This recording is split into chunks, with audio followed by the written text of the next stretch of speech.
That is collection of data. ठीक है ना, स्टैटिस्टिक्स फॉर इकोनॉमिक्स में हमारा नेक्स्ट टॉपिक है that is collection of data. Data को कलेक्ट करना, और इसको हम स्टार्ट करते हैं। सबसे पहले अगर हम ध्यान से देखें, जो हमारा सबसे पहला है इंट्रोडक्शन। तो इंट्रोडक्शन पे अगर हम बात करें तो स्टैटिस्टिक्स हमें मदद करता है।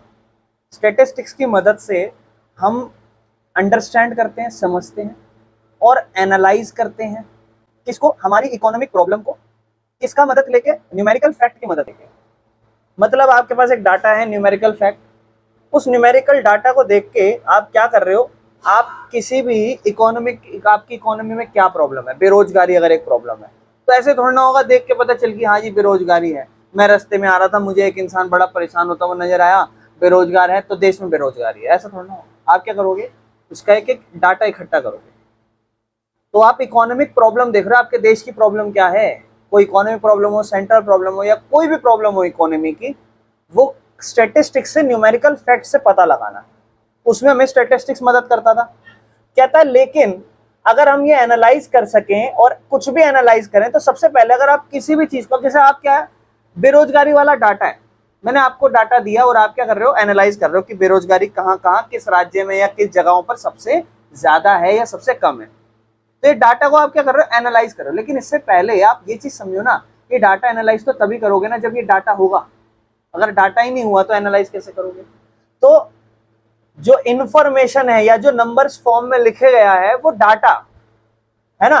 तो इस चैप्टर में हम ये पढ़ेंगे कि कैसे डाटा को इकट्ठा किया जाता है, क्या प्रोसेस है डाटा को सही इकट्ठा करना, ठीक है ना, कंप्लीट इकट्ठा करना, और उसका यूजफुल भी हो वो डाटा, उसी को हम कलेक्शन ऑफ डाटा कहते हैं।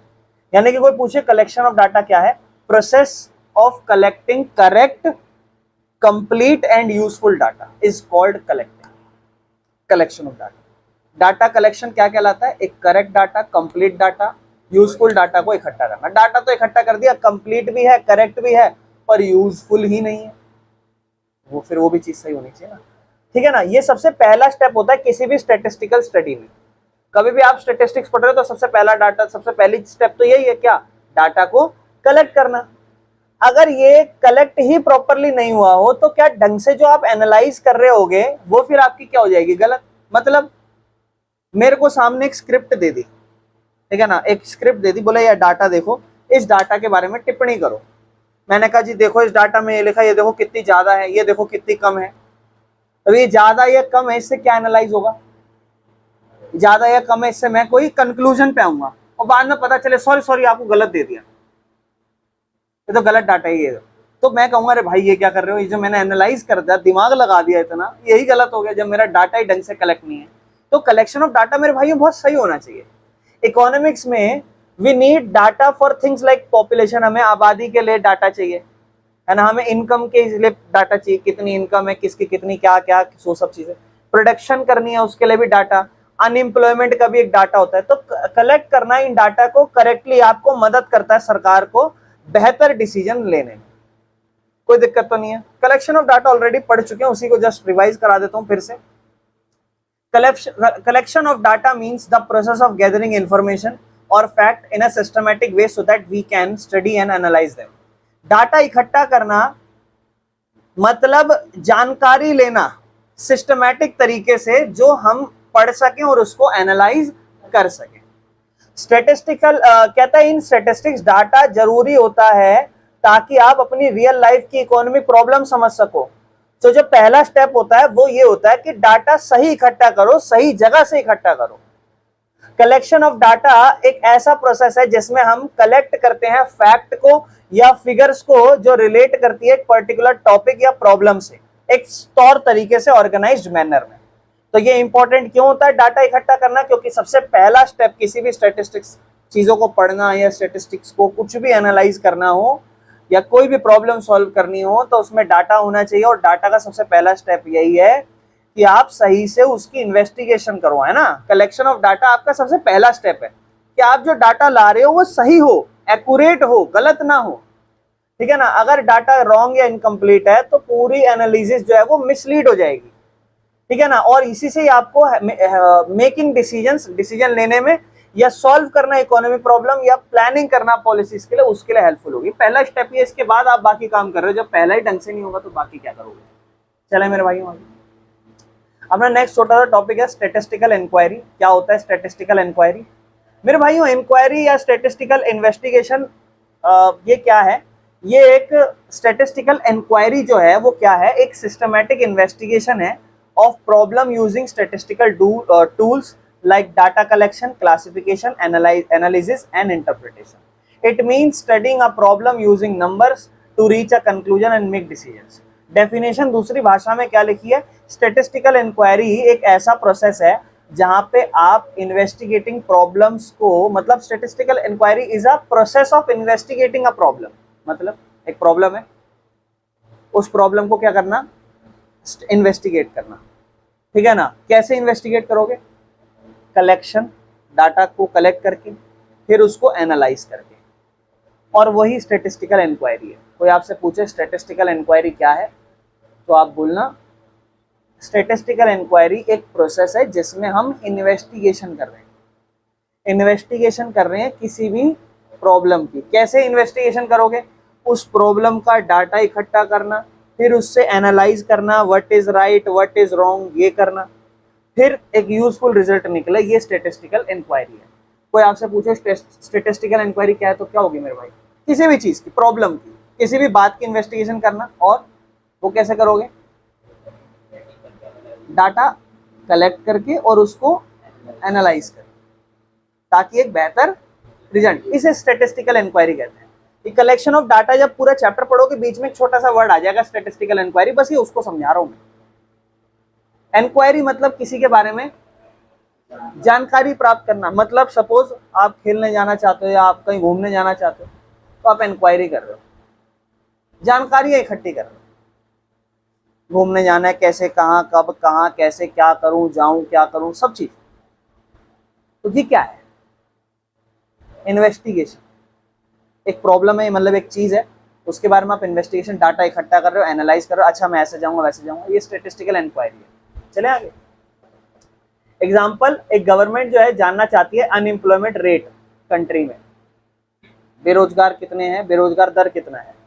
तो उसके लिए वो डाटा इकट्ठा करेगी अलग अलग इलाकों में, उम्र के हिसाब से, जेंडर के हिसाब से, और फिर उसको एनालाइज करेगी। तो अगर आप कभी भी स्टैटिस्टिकल इंक्वायरी करना चाहते हो तो उसके कुछ स्टेप्स हैं, प्रोसेस है ना पूरा। तो पहला स्टेप क्या है? सबसे पहले प्रॉब्लम समझना। प्रॉब्लम क्या है? मतलब आप किस चीज का डाटा इकट्ठा करना चाहते हो, किस चीज के बारे में जानना चाहते हो वो समझो, फिर उसके बाद उस डाटा को इकट्ठा करो, फिर उसको तरीके से ऑर्गेनाइज करो, फिर वही उसको प्रेजेंटेशन बनाओ उसकी, फिर एनालाइज करो और फिर इंटरप्रेट करो, डिसीजन लो उस पर। समझ रहे हो? Production of food grain in India. Food grain in India में प्रोडक्शन कब की, अलग अलग साल की आपको बता रखी है। कह रहा है 1970 से 71 में 108, 78 से 89, 79, 78 से 79, 132, ऐसे ऐसे करके पूरा डाटा दे रहा है। तो क्या देख रहे हो आप? ये एक डाटा को कलेक्ट किया और उसको प्रेजेंट किया सिस्टमेटिक तरीके से, ये वो है। कोई दिक्कत तो नहीं है? चलो बाकी मेरे भाइयों, अब सिंपल सी बात है, आप इंक्वायरी करना चाहते हो, है ना? मतलब किसी चीज पे इन्वेस्टिगेशन करना चाहते हो या किसी प्रॉब्लम के बारे में जानना चाहते हो। जैसे मान लो हम सरकार है, हम जानना चाहते हैं कि यहाँ पर कितने लोग बेरोजगार हैं, ये पता लगाना चाहते हैं। तो अब हम क्या करेंगे? स्टैटिस्टिकल इंक्वायरी करेंगे। स्टैटिस्टिकल इंक्वायरी क्या होती है? मतलब भैया प्रॉब्लम है बेरोजगारी जानना, उस बेरोजगारी के लिए डाटा इकट्ठा करना, उसको अच्छे से प्रेजेंट करके ये एनालाइज करना कहाँ कहाँ क्या कमी है, जिससे हम क्या क्या डिसीजन ले सकते हैं इसे ठीक करने के लिए। तो दैट इज स्टैटिस्टिकल इंक्वायरी, जो पूरा प्रोसेस बता रहा है ना? तो आपको डाटा चाहिए, इंक्वायरी करनी है, जब डाटा कलेक्ट करोगे तो डाटा चाहिए। तो डाटा मिलेगा कहां से? तो आंसर है डाटा कहां से मिलेगा। सवाल बन गया, डाटा कहां से आएगा? तो डाटा आएगा मेरे भाई एक्सटर्नल फैक्टर बाहर से और इंटरनल अंदर से। एक्सटर्नल आया तो दो तरीके हैं, प्राइमरी और सेकेंडरी, और इंटरनल है तो देयर इज नो टाइप्स, क्योंकि वो एक ही तरीके से आता होगा। Sources of data we get from two sources, external sources and internal sources, and external are also of two types, that is primary and, अब बेटा इंटरनल सोर्स के ऊपर बात करते हैं। कहता है इंटरनल सोर्स जो है ना वो ऐसा डाटा है जो अवेलेबल है ऑर्गेनाइजेशन के अंदर, इंस्टीट्यूशन के अंदर, और उस पे इंक्वायरी कंडक्टेड हो रही है। मतलब कंपनी है, उसका सेल का रिकॉर्ड, अब कंपनी की सेल का रिकॉर्ड है, क्या करो, कैसे पता लगाओगे? क्या कंपनी के बाहर जाकर पता लगाओगे? कंपनी में पता लग जाएगा। या मान लो स्कूल के बच्चे की अटेंडेंस रजिस्टर, स्कूल बच्चे की अटेंडेंस जाननी है स्कूल के टीचर को कि 75% बन रही नहीं बन रही, रजिस्टर चेक करेंगे इंटरनली खुद ही। या फिर मान लो बैंक का कस्टमर का डाटा, तो क्या बैंक बाहर जाके चेक करेगा ये? तो ये ऐसे डाटा हैं जिनका सोर्स खुद से मिल रहा है, इंटरनल सोर्सेस। की पॉइंट क्या है कि भैया इंटरनल सोर्सेज ऐसे सोर्स हैं जो ऑलरेडी ऑर्गेनाइजेशन के अंदर हैं, इकट्ठे किए जाते हैं, उनके खुद के जो पर्पस हैं उस चीज के लिए पहले, ठीक है ना। लेकिन एक्सटर्नल सोर्स क्या है?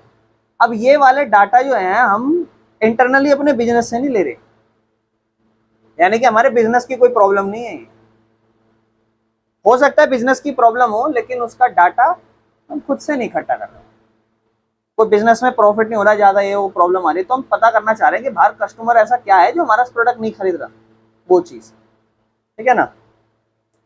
तो एक्सटर्नल सोर्स डाटा वो है जो अवेलेबल है ऑर्गेनाइजेशन के बाहर, ऑर्गेनाइजेशन में अवेलेबल नहीं है।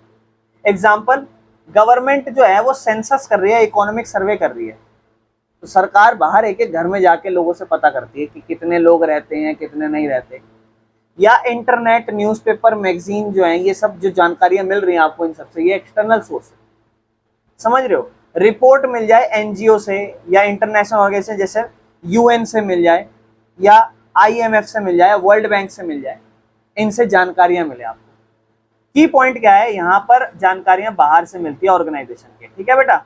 अब हम बात करते हैं एक्सटर्नल, दो टाइप के होते थे कि डाटा बाहर से ले रहे हो, तो एक्सटर्नल मतलब अपन ने पढ़ा था प्राइमरी सेकेंडरी। अब हमें पता है एक्सटर्नल तो मतलब डाटा इकट्ठा करा कहाँ से, बिजनेस के बाहर से। इंटरनल बिजनेस डाटा कहाँ से इकट्ठा करा बेटा? एक्सटर्नल डाटा कितने टाइप के होते हैं, कौन कौन से?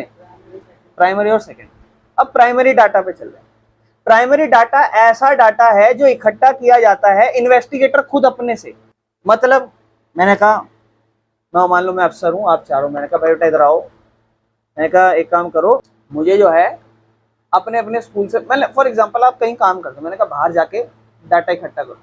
अब ये आपके ऊपर है, आप क्या कर सकते हो, इस डाटा को जैसे मान लो मैंने रोहित को दे दिया, मैंने कहा बेटा ये डाटा इकट्ठा करके लाओ। तो एक काम तो ये है, रोहित खुद गया, मैंने कहा अपने हर क्लास के बच्चों से पूछ के आओ कि क्या कहते हैं सबसे ज्यादा अच्छा सब्जेक्ट कौन सा लग रहा है। तो एक है, रोहित खुद गया, सबसे पूछ लिया, प्राइमरी डाटा खुद से इकट्ठा कर रहा है। लेकिन मेरे लिए वो प्राइमरी नहीं है, क्योंकि मैंने तो वो खुद से इकट्ठा नहीं करा, मैंने तो किसी और से इकट्ठा करवाया। लेकिन मान लो रोहित अगर किसी और को बोलता मीत इधर आ बेटा, तू कर करके ऐसा इकट्ठे करके आ डाटा, मीत इकट्ठे करके आ रहा है डाटा।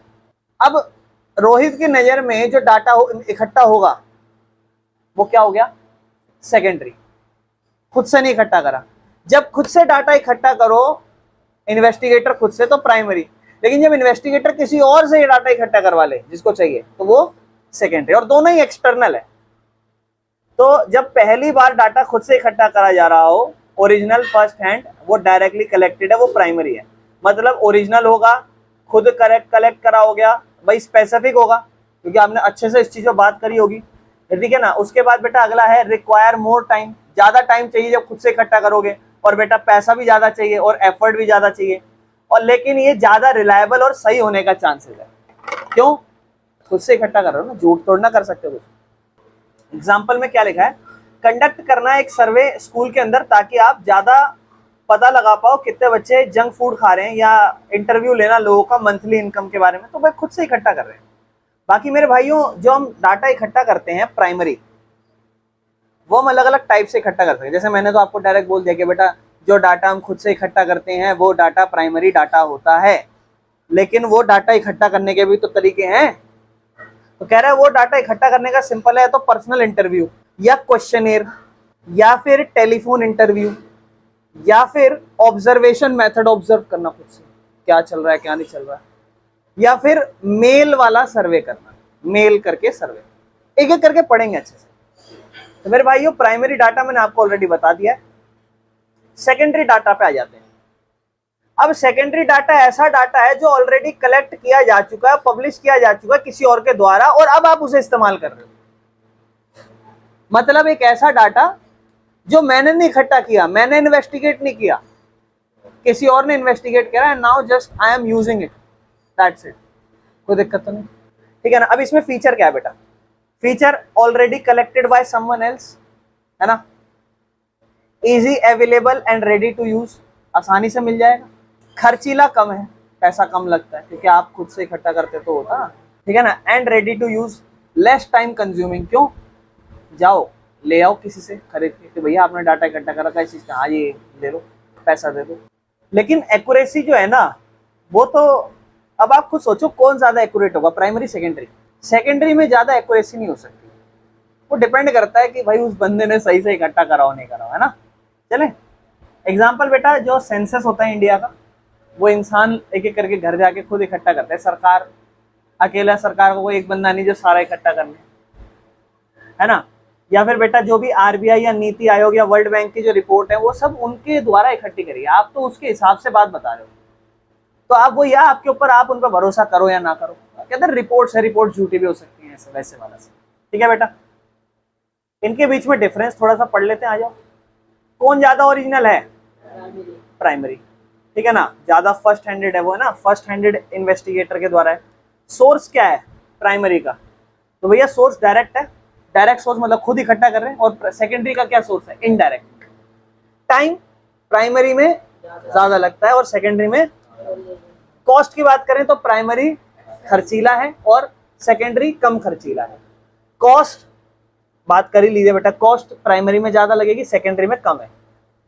फ्लेक्सिबिलिटी मतलब the investigator can decide what and how and when to collect data, खुद से अपनी मर्जी से। अब मेरा मन कर रहा है, अब मैं इससे पूछूंगा, अब मैं उससे पूछूंगा, मैं ऐसे, मैं वैसे, फ्लेक्सिबल है जैसे मर्जी। लेकिन सेकेंडरी तो ऑलरेडी जो हो चुका है वो हो चुका है, वो चेंज थोड़ा ना होगा, तो वो तो कम फ्लेक्सिबल है। सूटेबल कौन सा है भैया? ज्यादातर सूटेबल है जब आपको कुछ स्पेसिफिक चीजों के लिए इंक्वायरी करनी हो या 4-5 लोगों से पूछना हो, वो ज्यादा उसके लिए बेहतर है। लेकिन ज्यादा बड़ा डाटा इकट्ठा कर, जैसे सेंसस देश का, अब उसके लिए आप क्या खुद एक एक करके इकट्ठा करोगे क्या? नहीं ना। प्रोसीजर बेटा, प्रोसीजर में वही इंटरव्यू, क्वेश्चन, ऑब्जर्वेशन। बेटा इसमें तो क्या ही प्रोसीजर है, कहीं जाओ बाहर, जिसने इकट्ठा कर रखा उससे ले लो। ऑर्गेनाइजेशन फैक्टर मतलब ये जो ऑर्गेनाइजेशन है वो एक वेल प्लान बनाती है, टीम बनाती है इकट्ठा करने के लिए, यहाँ पर ऐसा नहीं होता, ठीक है बेटा, कोई दिक्कत तो नहीं।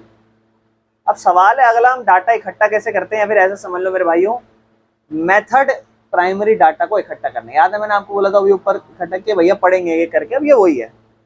तो भैया एक एक करके हमें ये सारे पढ़ने हैं बेटा, इन्हीं पे हमारा चैप्टर टिमटिमाएगा इधर उधर। तो अपना जो डाटा अपन कलेक्ट कर रहे हैं प्राइमरी, इसके बहुत सारे टाइप्स होते हैं। सबसे पहला जैसे हम पढ़ रहे हैं डायरेक्ट पर्सनल इन्वेस्टिगेशन। बेटा एक एक करके ना सारे पता होने चाहिए आपको, जानकारियां पता होनी चाहिए, और पॉइंट्स आप अपनी तरफ से खुद से बना के कर सकते हो, पर आपको सबके बारे में पता होना चाहिए। डायरेक्ट पर्सनल इन्वेस्टिगेशन मेरे भाइयों, इन्वेस्टिगेटर पर्सनली कलेक्ट करता है डाटा। कैसे? कॉन्टेक्ट करके हर एक इंडिविजुअल से डायरेक्टली, और उनसे एक एक क्वेश्चन पूछता है। ये एक प्राइमरी डाटा का टाइप होता है। डायरेक्ट पर्सनल इन्वेस्टिगेशन में हम क्या कर रहे हैं, मेथड है जहां पर इन्वेस्टिगेटर खुद से पर्सनली लोगों से डाटा खुद से इंडिविजुअली पूछ रहे हैं। पर्सनल है ना, इसीलिए डायरेक्ट पर्सनल इन्वेस्टिगेशन, ठीक है ना। अगर रिसर्चर जानना चाहता है कि स्टूडेंट जो है वो क्या प्रेफर करते हैं ऑनलाइन क्लास, तो and he visit students personally and ask them question. अगर वो पता करना चाहता है कि बच्चे ऑनलाइन क्लास प्रेफर करते हैं ऑफलाइन, तो वो उससे जब एक एक करके पूछे, तो that is direct personal investigation. समझ रहे हो कैसे बेटा? इसकी ये चीज इंपॉर्टेंट है। फायदे क्या है इसके? फीचर्स। फीचर मतलब कैसा है? फीचर ये है भैया फर्स्ट हैंड है बिल्कुल, क्योंकि बहुत ही डायरेक्ट पर्सनली हो रहा है, ठीक है ना। इन्वेस्टिगेटर पूरा इन्वॉल्व होगा, फेस टू फेस कॉन्टैक्ट होगा, और एक्यूरेट है और बहुत ज्यादा रिलायबल है अगर तरीके से करा जाए तो। लेकिन इसके फायदों की बात करते हैं। एक तो एक है रिलायबल है, ओरिजिनल है ना डाटा, बहुत ज्यादा रिलायबिलिटी है, मतलब क्या इस पर हम निर्भर हो सकते हैं? हाँ। ठीक है ना। Investigator can ask explanatory question, ऐसे क्वेश्चन पूछ सकता है इन्वेस्टिगेटर जिसके आंसर एक्सप्लेनेशंस हो। मतलब मैंने तुमसे सवाल पूछा जिसका आंसर हाँ या ना हो, लेकिन एक ऐसा सवाल पूछा जिस पर रीजन भी पूछूं, तो तुम्हें बोलना पड़ेगा ना एक्सप्लेनेटरी, ठीक है ना। Doubts can be cleared on the spots, doubts on the spot clear होंगे इसमें, क्योंकि मुझे कुछ समझ ही नहीं आ रहा तुम्हारे को कि तुम सही जवाब दे पा रहे हो दे पा रहे हो, तो मैं वो डाउट हाथों हाथ पूछ लूंगा कि क्या इसका मतलब तुम ये कह रहे हो ऐसे, ठीक है ना। मिसलीड रिस्पॉन्स अवॉइड हो सकते हैं, ऐसा कोई जो मिसलीड कर जाए वो अवॉइड कर सकते हैं। और बेस्ट है ये छोटी इंक्वायरी के लिए, क्यों, क्योंकि हर एक से सारे थोड़ा ना करो। नुकसान मेरे भाई क्या है, टाइम कंज्यूमिंग है, समझ पा रहे हो क्यों टाइम कंज्यूमिंग है, पर्सनल है ना भाई, एक एक करके, बिल्कुल सही, कॉस्टली है भाई, एक एक करके एक एक बंदे से पूछोगे, बहुत ज्यादा सूटेबल नहीं है ज्यादा आबादी के लिए, ठीक है ना। और इसके लिए ऑनेस्ट इन्वेस्टिगेटर चाहिए, मतलब तुमने बोला 10 बंदों का डाटा लेकर आओ, मैं 4 से लेकर आ गया और 5 और 6 का अपनी तरफ से बना दूं, तो एक मतलब एक ऑनेस्ट इन्वेस्टिगेटर चाहिए। इसको कब इस्तेमाल कर सकते हो, जब एरिया छोटा हो, जब आपको ज्यादा लोगों को टारगेट ना करना हो। दूसरा, जब एक्यूरेसी की जरूरत हो, मतलब डाटा चाहिए बिल्कुल एक्यूरेट, तब इसको यूज करो।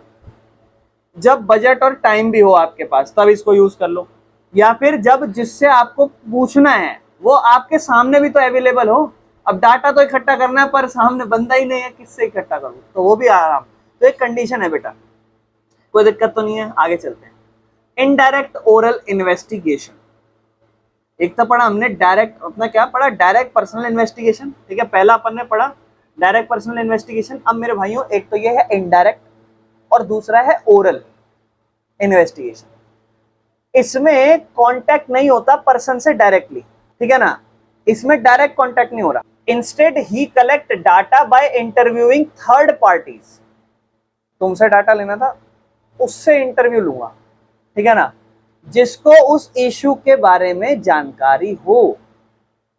मतलब आप उस इंसान से डायरेक्टली इन्वॉल्व नहीं हो जो जिसके साथ कोई इंसिडेंट हुआ है, तो प्राइमरी, इनडायरेक्ट है ना, लेकिन इनडायरेक्ट प्राइमरी कैसे, जैसे मान लो कोई इंसान झुग्गी में रहता है, तो मुझे उसकी जिंदगी के बारे में जानना है, अब मैं उधर नहीं जा रहा, जिस इंसान के बारे में जानना है उसके पड़ोसी के घर में जा रहा हूँ, कुछ बताओ क्या हाल है क्या नहीं है, इनका कैसे चल रहा है, इनका तो है तो प्राइमरी ना, खुद से कर रहा हूँ भाई, लेकिन इनडायरेक्ट है और ओरल है, ठीक है ना, रिटर्न नहीं है, ठीक है ना। तो इसमें इन्वेस्टिगेटर जो है क्वेश्चन पूछता है थर्ड पार्टी से, जो एक्सपेक्ट है कि उन्हें उस बारे में पूरी जानकारी है, ठीक है ना। अगर मान लो गवर्नमेंट जानना चाहती है स्मगलिंग एक्टिविटीज के बारे में, तो जो स्मगलिंग करता होगा उससे पूछ लेगी, तू करता है पक्का, देख ले, ऐसा तो नहीं, तो क्या करेगी, it may take help from public officers, local journalist या फिर शॉपकीपर, समझ, ताकि इनडायरेक्टली आप पूछना पड़ेगा। फीचर्स, फीचर क्या है भैया, इसके अंदर हम क्या है ना, हमें चाहिए एक्सपर्ट, क्योंकि आप ऑलरेडी थर्ड पार्टी से पूछ रहे हो यार, आपको उससे बात निकलवानी है ना, ठीक है ना, जो डायरेक्टली इन्वॉल्व है ना, इनडायरेक्टली इन्वॉल्व है। दूसरा, डायरेक्ट कांटेक्ट इसमें पॉसिबल ही नहीं है, या इसमें यूजफुल नहीं है डायरेक्ट, क्योंकि डायरेक्ट मान लो पूछो तुमने चोरी करी है ना, पक्का रहेगा ही नहीं, तो यूजफुल नहीं है या फिर उसका कोई फायदा नहीं है। और ये ओपिनियन या ऑब्जर्वेशन पे ही है मेरे भाइयों, क्यों, क्योंकि आप जो थर्ड पार्टी से पूछ रहे हो तो क्या वो सही बता रहा है, ये तो आप फिर ऑब्जर्वेशन या उम्मीद ही लगा रहे हो कि हाँ ये सही है। फायदे क्या है बेटा, फायदे ये हैं कि जैसे मान लो कोई सीक्रेट मैटर्स हैं, ब्लैक मार्केटिंग, करप्शन, उस टाइम पे ये फायदा देगा आपको। या फिर बेटा आपको कम टाइम चाहिए, तो इनडायरेक्ट ओरल जल्दी पूछ लो, खत्म करो। या फिर आपको ज्यादा एरिया कवर करना हो तो ये फायदा देगा आपको। या फिर बेटा ये थोड़ा सस्ता होता है, क्यों, क्योंकि जिससे डायरेक्ट पूछना उससे नहीं पूछ रहे ना हम, किसी और से पूछ रहे हैं। नुकसान क्या है बेटा इसके अंदर, नुकसान मेरे भाइयों सिंपल है, इंफॉर्मेशन एक्यूरेट नहीं होगी, ये तो जायज बात है, समझ ही रहे। दूसरा, इसके अंदर ऑनेस्टी और नॉलेज पे डिपेंड करता है तीसरी पार्टी पे, वो अगर जितना ज्यादा ईमानदार या सच बोल रहा होगा उससे काम होगा। Investigation must be skilled to जज द ट्रूथ, इन्वेस्टिगेशन ना उतनी स्किल्ड होनी चाहिए कि हम ट्रुथ को भी ढंग से जज कर पाए कि हाँ जी यही बात हो रही है। बाकी डाटा बायस्ड हो सकता है, ठीक है ना। ये कब यूज किया जाना चाहिए, जब कोई इलीगल काम आप या चीटिंग पकड़ रहे हो किसी की, या कोई ऐसा बिजनेस जो गलत चल रहा हो उसको पकड़ना होगा, या फिर जिसमें डायरेक्ट पर्सन आपको सही आंसर नहीं देगा उससे ना पूछो, इसलिए आप, ठीक है ना। या फिर जब आपको ज्यादा एरिया और जल्दी आंसर चाहिए, कोई दिक्कत तो नहीं है मेरे भाइयों। इन दोनों में डिफरेंस पढ़ लेते हैं। डिफरेंस क्या है, डिफरेंस मेरे भाइयों मतलब पे जाते हैं सबसे पहले। मीनिंग कहता है इन्वेस्टिगेटर पर्सनली कांटेक्ट करता है और उसमें थर्ड पार्टी से कांटेक्ट करता है, contact direct face to face है और उसमें डायरेक्ट कॉन्टैक्ट नहीं है। यूजफुल कौन है? मेरे भाइयों ये डाटा जो है ना वो फैक्चुअल है भाई, और इसको ऑनेस्टली लोग आंसर देते हैं, लेकिन मेरे भाइयों क्योंकि सेंसिटिव है ना, तो सीक्रेट मैटर है, तो ये तो उसमें ज़्यादा इसको यूजफुल रहेगा ये, है ना। बाकी एक्यूरेट कौन सा है भैया? ये वाला ज़्यादा एक्यूरेट है, इसमें तो फिर भैया नॉलेज और ओपिनियन पे मैटर कर सकता है कि भाई मुझे लगता है शायद पड़ोसी चोर नहीं है, या मुझे लगता है शायद पड़ोसी चोर है, तो वो ओपिनियन हो गया, लगता है ना।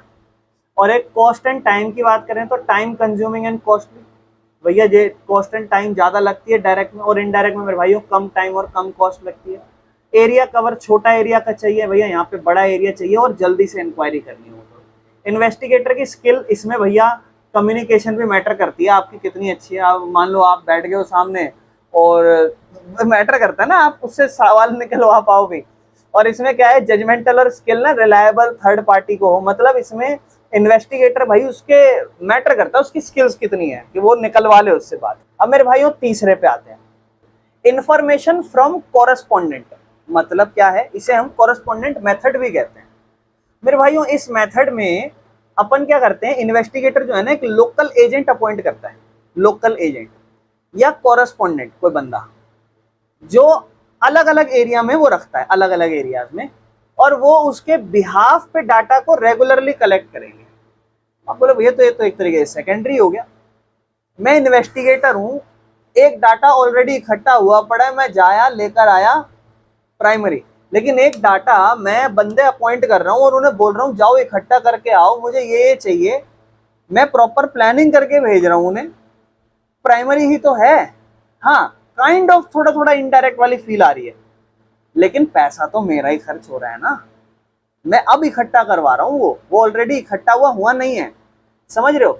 ये कोरेस्पोंडेंट यूजुअली ट्रस्टेड बंदे होते हैं या एक्सपीरियंस्ड बंदे होते हैं। अब मैंने आपको जैसे बोला कि भाई ये जाओ 5 बच्चों से ये बात पूछ कर आओ, तो आप जो जो बात पूछ के आओगे मुझे बता दोगे, मैं आप पे ट्रस्ट भी करूंगा, वो चीज़ होगा। और एक सेकेंडरी डाटा भाई किसी पे क्या ट्रस्ट है, बस ये है कि हाँ जी ये डाटा इकट्ठा हो रखा है। अब जो IMF है या वर्ल्ड बैंक है वो कौन सा आपका मम्मी पापा चाचा बहन है, नहीं पता ना अपने को। वो हो सकता है कि अपने हिसाब से जहाँ बेनिफिशियल नोटिस लगे या रिपोर्ट्स लगे, पर ऐसा होता नहीं है, देखो रिलायबल सोर्स होते हैं, है ना। तो ये कोरेस्पोंडेंट ट्रस्टेड या एक्सपीरियंस बंदे होते हैं जो इन डाटा को इकट्ठा करते हैं। सिंपल शब्दों में इसको समझना चाहते हो तो इन्वेस्टिगेटर कलेक्ट करता है डाटा लोकल कोरेस्पोंडेंट के थ्रू, ठीक है ना। जैसे एक न्यूज़पेपर एजेंसी है और ये चाहती है एक डाटा इकट्ठा करना क्रॉप फेलियर के बारे में अलग अलग गाँव में, तो वो रिपोर्टर डाल देगी और रिपोर्टर को बोलेगी जाओ अलग अलग गाँव में डाटा को इकट्ठा करके लेकर आओ मेरे भाइयों, ठीक है। बाकी न्यूज़ चैनल जो है वो वेदर रिपोर्ट इकट्ठा कर रहे हैं, क्राइम न्यूज़ ये सब, तो वो मेरे भाइयों के डायरेक्ट खुद इकट्ठा कर रहे हैं क्या? नहीं, आप होता नहीं, न्यूज़ चैनल के अपने हर जगह होते हैं, कहीं भी हादसा होता है 2 मिनट बाद, क्योंकि सबको एक एक एरिया दिया जाता है, ठीक है।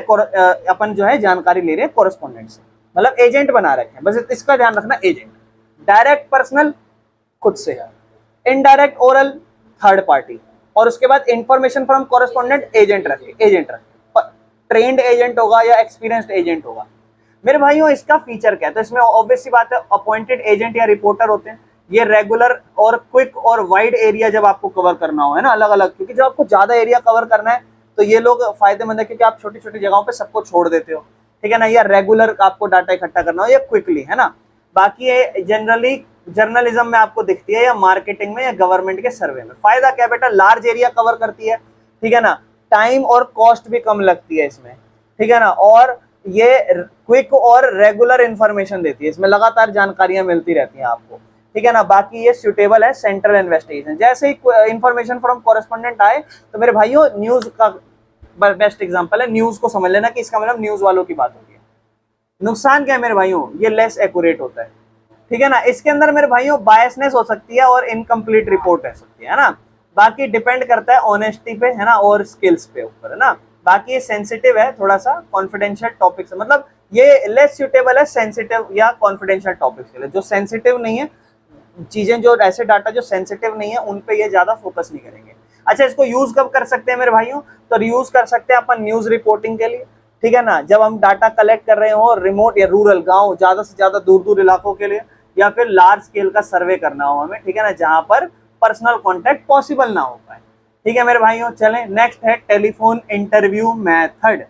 टेलीफोनिक इंटरव्यू मेथड मेरे भाइयों क्या है? इस मेथड में इन्वेस्टिगेटर ना कॉल करता है जो भी रिस्पोंडेंट होते हैं या जिन, जैसे मान लो मुझे तुमसे डाटा इकट्ठा करना, हेलो जी मैं कह रहा हूँ, समझ रहे, मतलब ये डाटा इकट्ठा करना, क्वेश्चन पूछना फोन पे, ठीक है ना। एक था डायरेक्ट पर्सनल और एक फोन वाला हो गया ना, समझ रहे हो। तो ये जनरली प्राइमरी डाटा ही है, ठीक है ना। जब मान लो पर्सन का पर्सनल कांटेक्ट पॉसिबल ना हो, पर्सनल कांटेक्ट नहीं हो पा रहा, तो मैं कहूंगा कि मुझे डाटा आपसे चाहिए, मुझे आपसे जानकारी चाहिए, एक काम करो आप मुझे नंबर ले लो, मुझे रात को कॉल करूंगा मैं आपको, ऐसे से होगा। डेफिनेशन, टेलीफोनिक इंटरव्यू भाई सिंपल है, मेथड है जहां पर इन्वेस्टिगेटर डाटा इकट्ठा कर रहा है क्वेश्चन करके कॉल पर, ठीक है ना।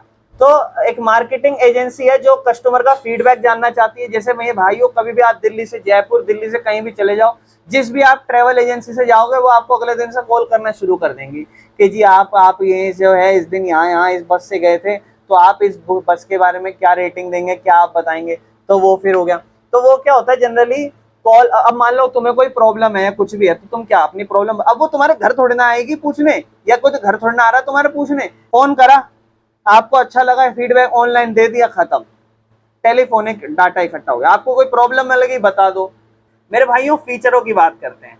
Useful when the respondent are far away, ये जब सही है जब बहुत ही बंदा जिसको हमें रिस्पॉन्स लेना बहुत दूर है, ठीक है ना। बाकी फेस टू फेस कॉन्टेक्ट नहीं होता, लेकिन डायरेक्ट कम्युनिकेशन तो होती है, ठीक है ना। बाकी इससे टाइम और कॉस्ट भी बचती है ना। तो वही फायदे क्या है मेरे भाइयों, क्विक है और टाइम सेविंग है, कॉस्ट कम लगती है, लॉन्ग डिस्टेंस के लिए सही है, ठीक है ना। आगे चलते हैं इसके बाद, can be done even when the person is busy और ट्रेवलिंग, ये जब भी हो सकता है जब कोई इंसान बिजी हो या ट्रेवल कर रहा हो। बाकी नुकसान क्या है, फेस टू फेस इंटरेक्शन नहीं है, तो ये एक प्रॉब्लम है, क्योंकि आप किसी के एक्सप्रेशन नहीं समझ पाओगे, कोई झूठ बोल रहा है सच बोल रहा है। दूसरा, पीपल में नॉट रिस्पॉन्ड सीरियसली, वही कि अरे रेटिंग दे देना, तो रेटिंग क्या हमें सही में 5 देने का माना, नहीं, काम निपटा रहे, ठीक है ना, या फिर गलत दे दी, 1 दे दी, है ना। वही तो सूटेबल ये सिर्फ उन्हीं के लिए जहां पर टेलीफोन का एक्सेस होना है, बाकी लिमिटेड क्वेश्चंस होते हैं ना इसके अंदर। इसको कब यूज करो, जब अर्जेंटली कोई रिस्पांस चाहिए हो, या फिर अलग अलग सिटीज में, रीजन्स में, या जब बजट आपका बहुत ही ज्यादा कम। स्टार्ट करते हैं, ठीक है ना, जिसमें अपने को पढ़ना है क्वेश्चंस फिल्ड बाय एन्यूमरेटर्स, ठीक है ना।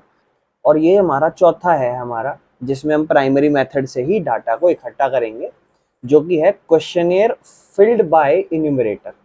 मतलब क्या है, तो एक ट्रेंड पर्सन होगा जो एन्यूमरेटर कहलाएगा, एक ट्रेंड पर्सन, ठीक है ना। उसको क्या करना है, क्वेश्चन पूछने हैं, ठीक है, और and fills the answer himself in the questionnaire. मतलब क्वेश्चनर में क्वेश्चन भी पूछने हैं और आंसर भी खुद ही फिल करके देने हैं। इसका मतलब आंसर वो नहीं दे रहा, रिस्पोंडेंट जो है ना वो एक कोई चीज लिखेगा नहीं, वो सिर्फ चीजों को रिकॉर्ड करेगा, आंसरों को। सिंपल शब्दों में एक ऐसा मेथड है डाटा को इकट्ठा करने का जहां पर एन्यूमरेटर पर्सनली सवाल पूछेगा रिस्पोंडेंट को और फिल करेगा उन आंसर को ऑन देयर बिहाफ, क्वेश्चनर के बिहाफ पे।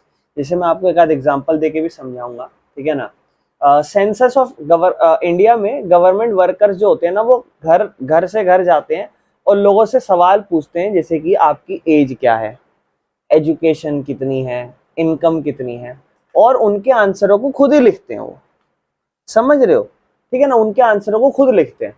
तो ये चीज होती है इसके अंदर, क्लियर है, समझ में आ गया। मतलब क्या हो रहा है, मैं सामने एक पर्चा लेके गया आपके पास, ठीक है ना, मुझे पता है क्या क्या सवाल पूछने, वो सवाल मैंने आपसे पूछे, आपने मुझे उनका जवाब दिया और उन जवाबों को मैंने लिख लिया। तो क्वेश्चंस फिल्ड बाय एन्यूमरेटर, मैं एक एन्यूमरेटर था, एक ट्रेंड पर्सन था, मेरे को सारे डाटा मैंने रिस्पॉन्स आपसे कलेक्ट किया और उसको मैंने लिख लिया, ठीक है ना।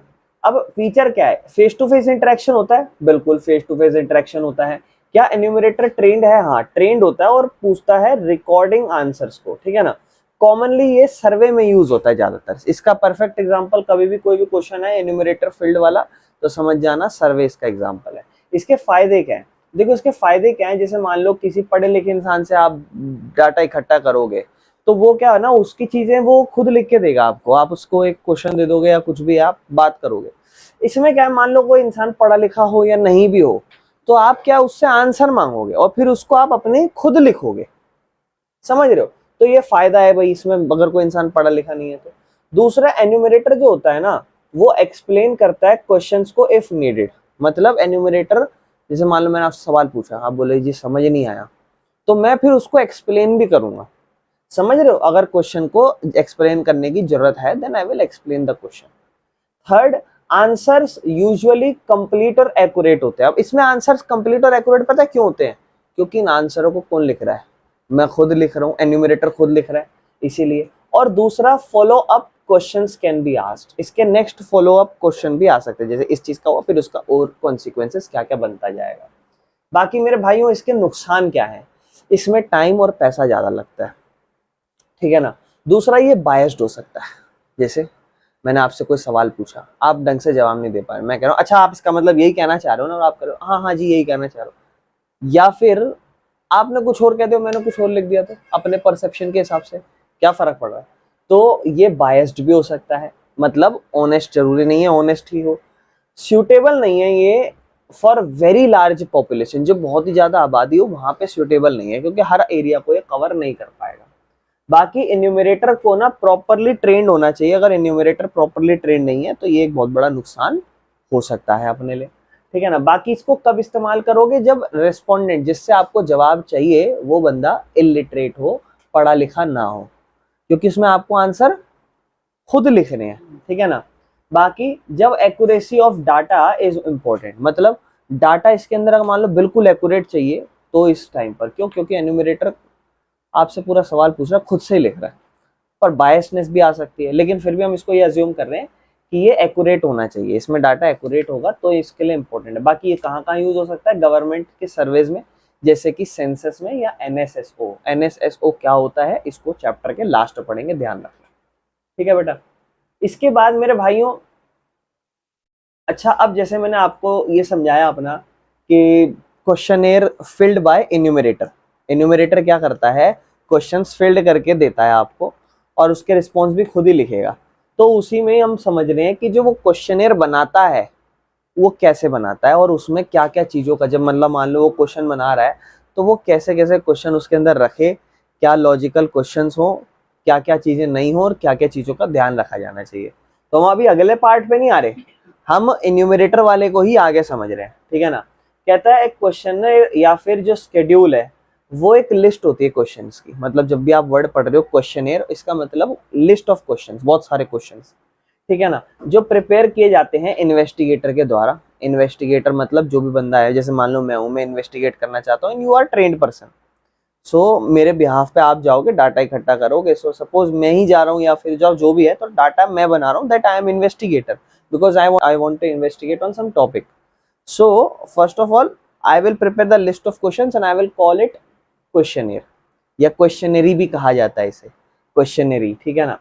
बाकी ये इंफॉर्मेशन मैं, मतलब ये जो क्वेश्चंस मैं कलेक्ट लोगों को लिस्ट बना रहा हूँ, ये किस लिए बना रहा हूँ? ताकि मैं रिस्पोंडेंट से जानकारियां ले सकूं, ठीक है ना। तो इसलिए बहुत बड़ा टूल है प्राइमरी डाटा का। बाकी क्वेश्चनेयर जो है ना, वो ध्यान रखना जो भी लिस्ट ऑफ क्वेश्चन है वो वेल प्लान्ड होने चाहिए, बिल्कुल क्वेश्चंस क्लियर होने चाहिए और सिंपल क्वेश्चंस होने चाहिए, ठीक है। बाकी क्या क्या चीजें होनी चाहिए वो मैं पढ़ा रहा हूँ। जैसे सबसे पहले कवरिंग लेटर होना चाहिए विद क्वेश्चनरी, मतलब कवरिंग लेटर एक शॉर्ट लेटर होगा जो अटैच होगा क्वेश्चनरी के साथ, ठीक है ना। मतलब क्वेश्चनेयर के साथ एक कवरिंग लेटर होगा जो प्रिपेयर्ड होगा। उसका मकसद ये होगा कि वो इंट्रोड्यूस करेगा इन्वेस्टिगेटर या ऑर्गेनाइजेशन को, जो एक्सप्लेन करेगा आपको कि हम जो भी आपसे भी आगे सवाल पूछने वाले हैं उस सवाल पूछने का हमारा मकसद क्या है, ठीक है ना, ताकि रिक्वेस्ट हो जो भी रिस्पोंडेंट की हो वो क्वेश्चनेयर की ऑनेस्टली और सिंसियरली पूरी हो पाए। तो सबसे पहले एक और चीज ध्यान रखना है कि कवरिंग लेटर होता है क्वेश्चनेयर में, एक ऐसा लेटर जो उसको बंदे को समझाता है कि ये क्वेश्चनर किस बारे में है, या आश्वासन दिलाता है कि ये इस बारे में चीजें हैं, समझ रहे हो।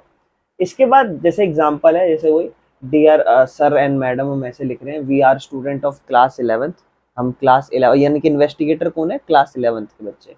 तो हम स्टडी कर रहे हैं spending habits of families in urban areas, शहरी इलाकों में क्या स्पेंडिंग हैबिट है, ठीक है ना।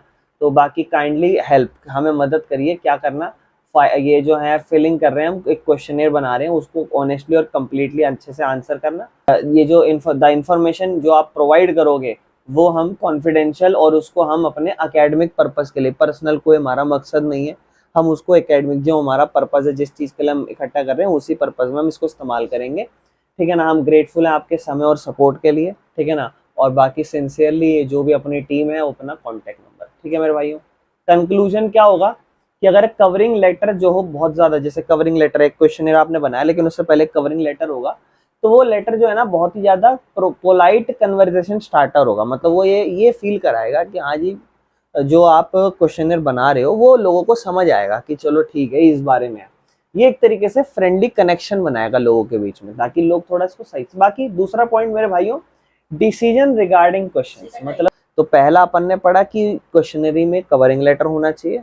दूसरा, डिसीजन रिगार्डिंग क्वेश्चंस, ऐसे क्वेश्चंस होने चाहिए जो डिसीजन से रिलेटेड हो। मतलब जब भी क्वेश्चनरी या शेड्यूल आप बना रहे हो तो एक बहुत इंपॉर्टेंट स्टेप होता है ये डिसाइड करना कि किस टाइप का क्वेश्चन जो है ना वो इंक्लूड होना चाहिए। ठीक है ना, जो क्वालिटी है डाटा की जो आप इकट्ठा कर रहे हो वो डिपेंड करती है कि आप कैसा सवाल पूछ रहे हो। जैसा सवाल पूछोगे वैसा ही आपको डाटा मिलेगा। तो इस चीज का ध्यान रखना है आपको कि जो भी आपके क्वेश्चन है वो उसका मकसद क्या है आपका क्वेश्चन पूछने का। तो क्या लिखा हुआ है, डिसीजन रिगार्डिंग द क्वेश्चंस। मतलब जो क्वेश्चंस हैं जो आप पूछ रहे हो उसके रिगार्डिंग डिसीजन क्या है, क्यों पूछ रहे हो इस टाइप का क्वेश्चन, समझ लो वो वाली बात की जा रही है। ठीक है ना। इसके बाद दूसरा पॉइंट है मेरे भाइयों, टाइप्स ऑफ क्वेश्चन। किस टाइप के क्वेश्चन होने चाहिए।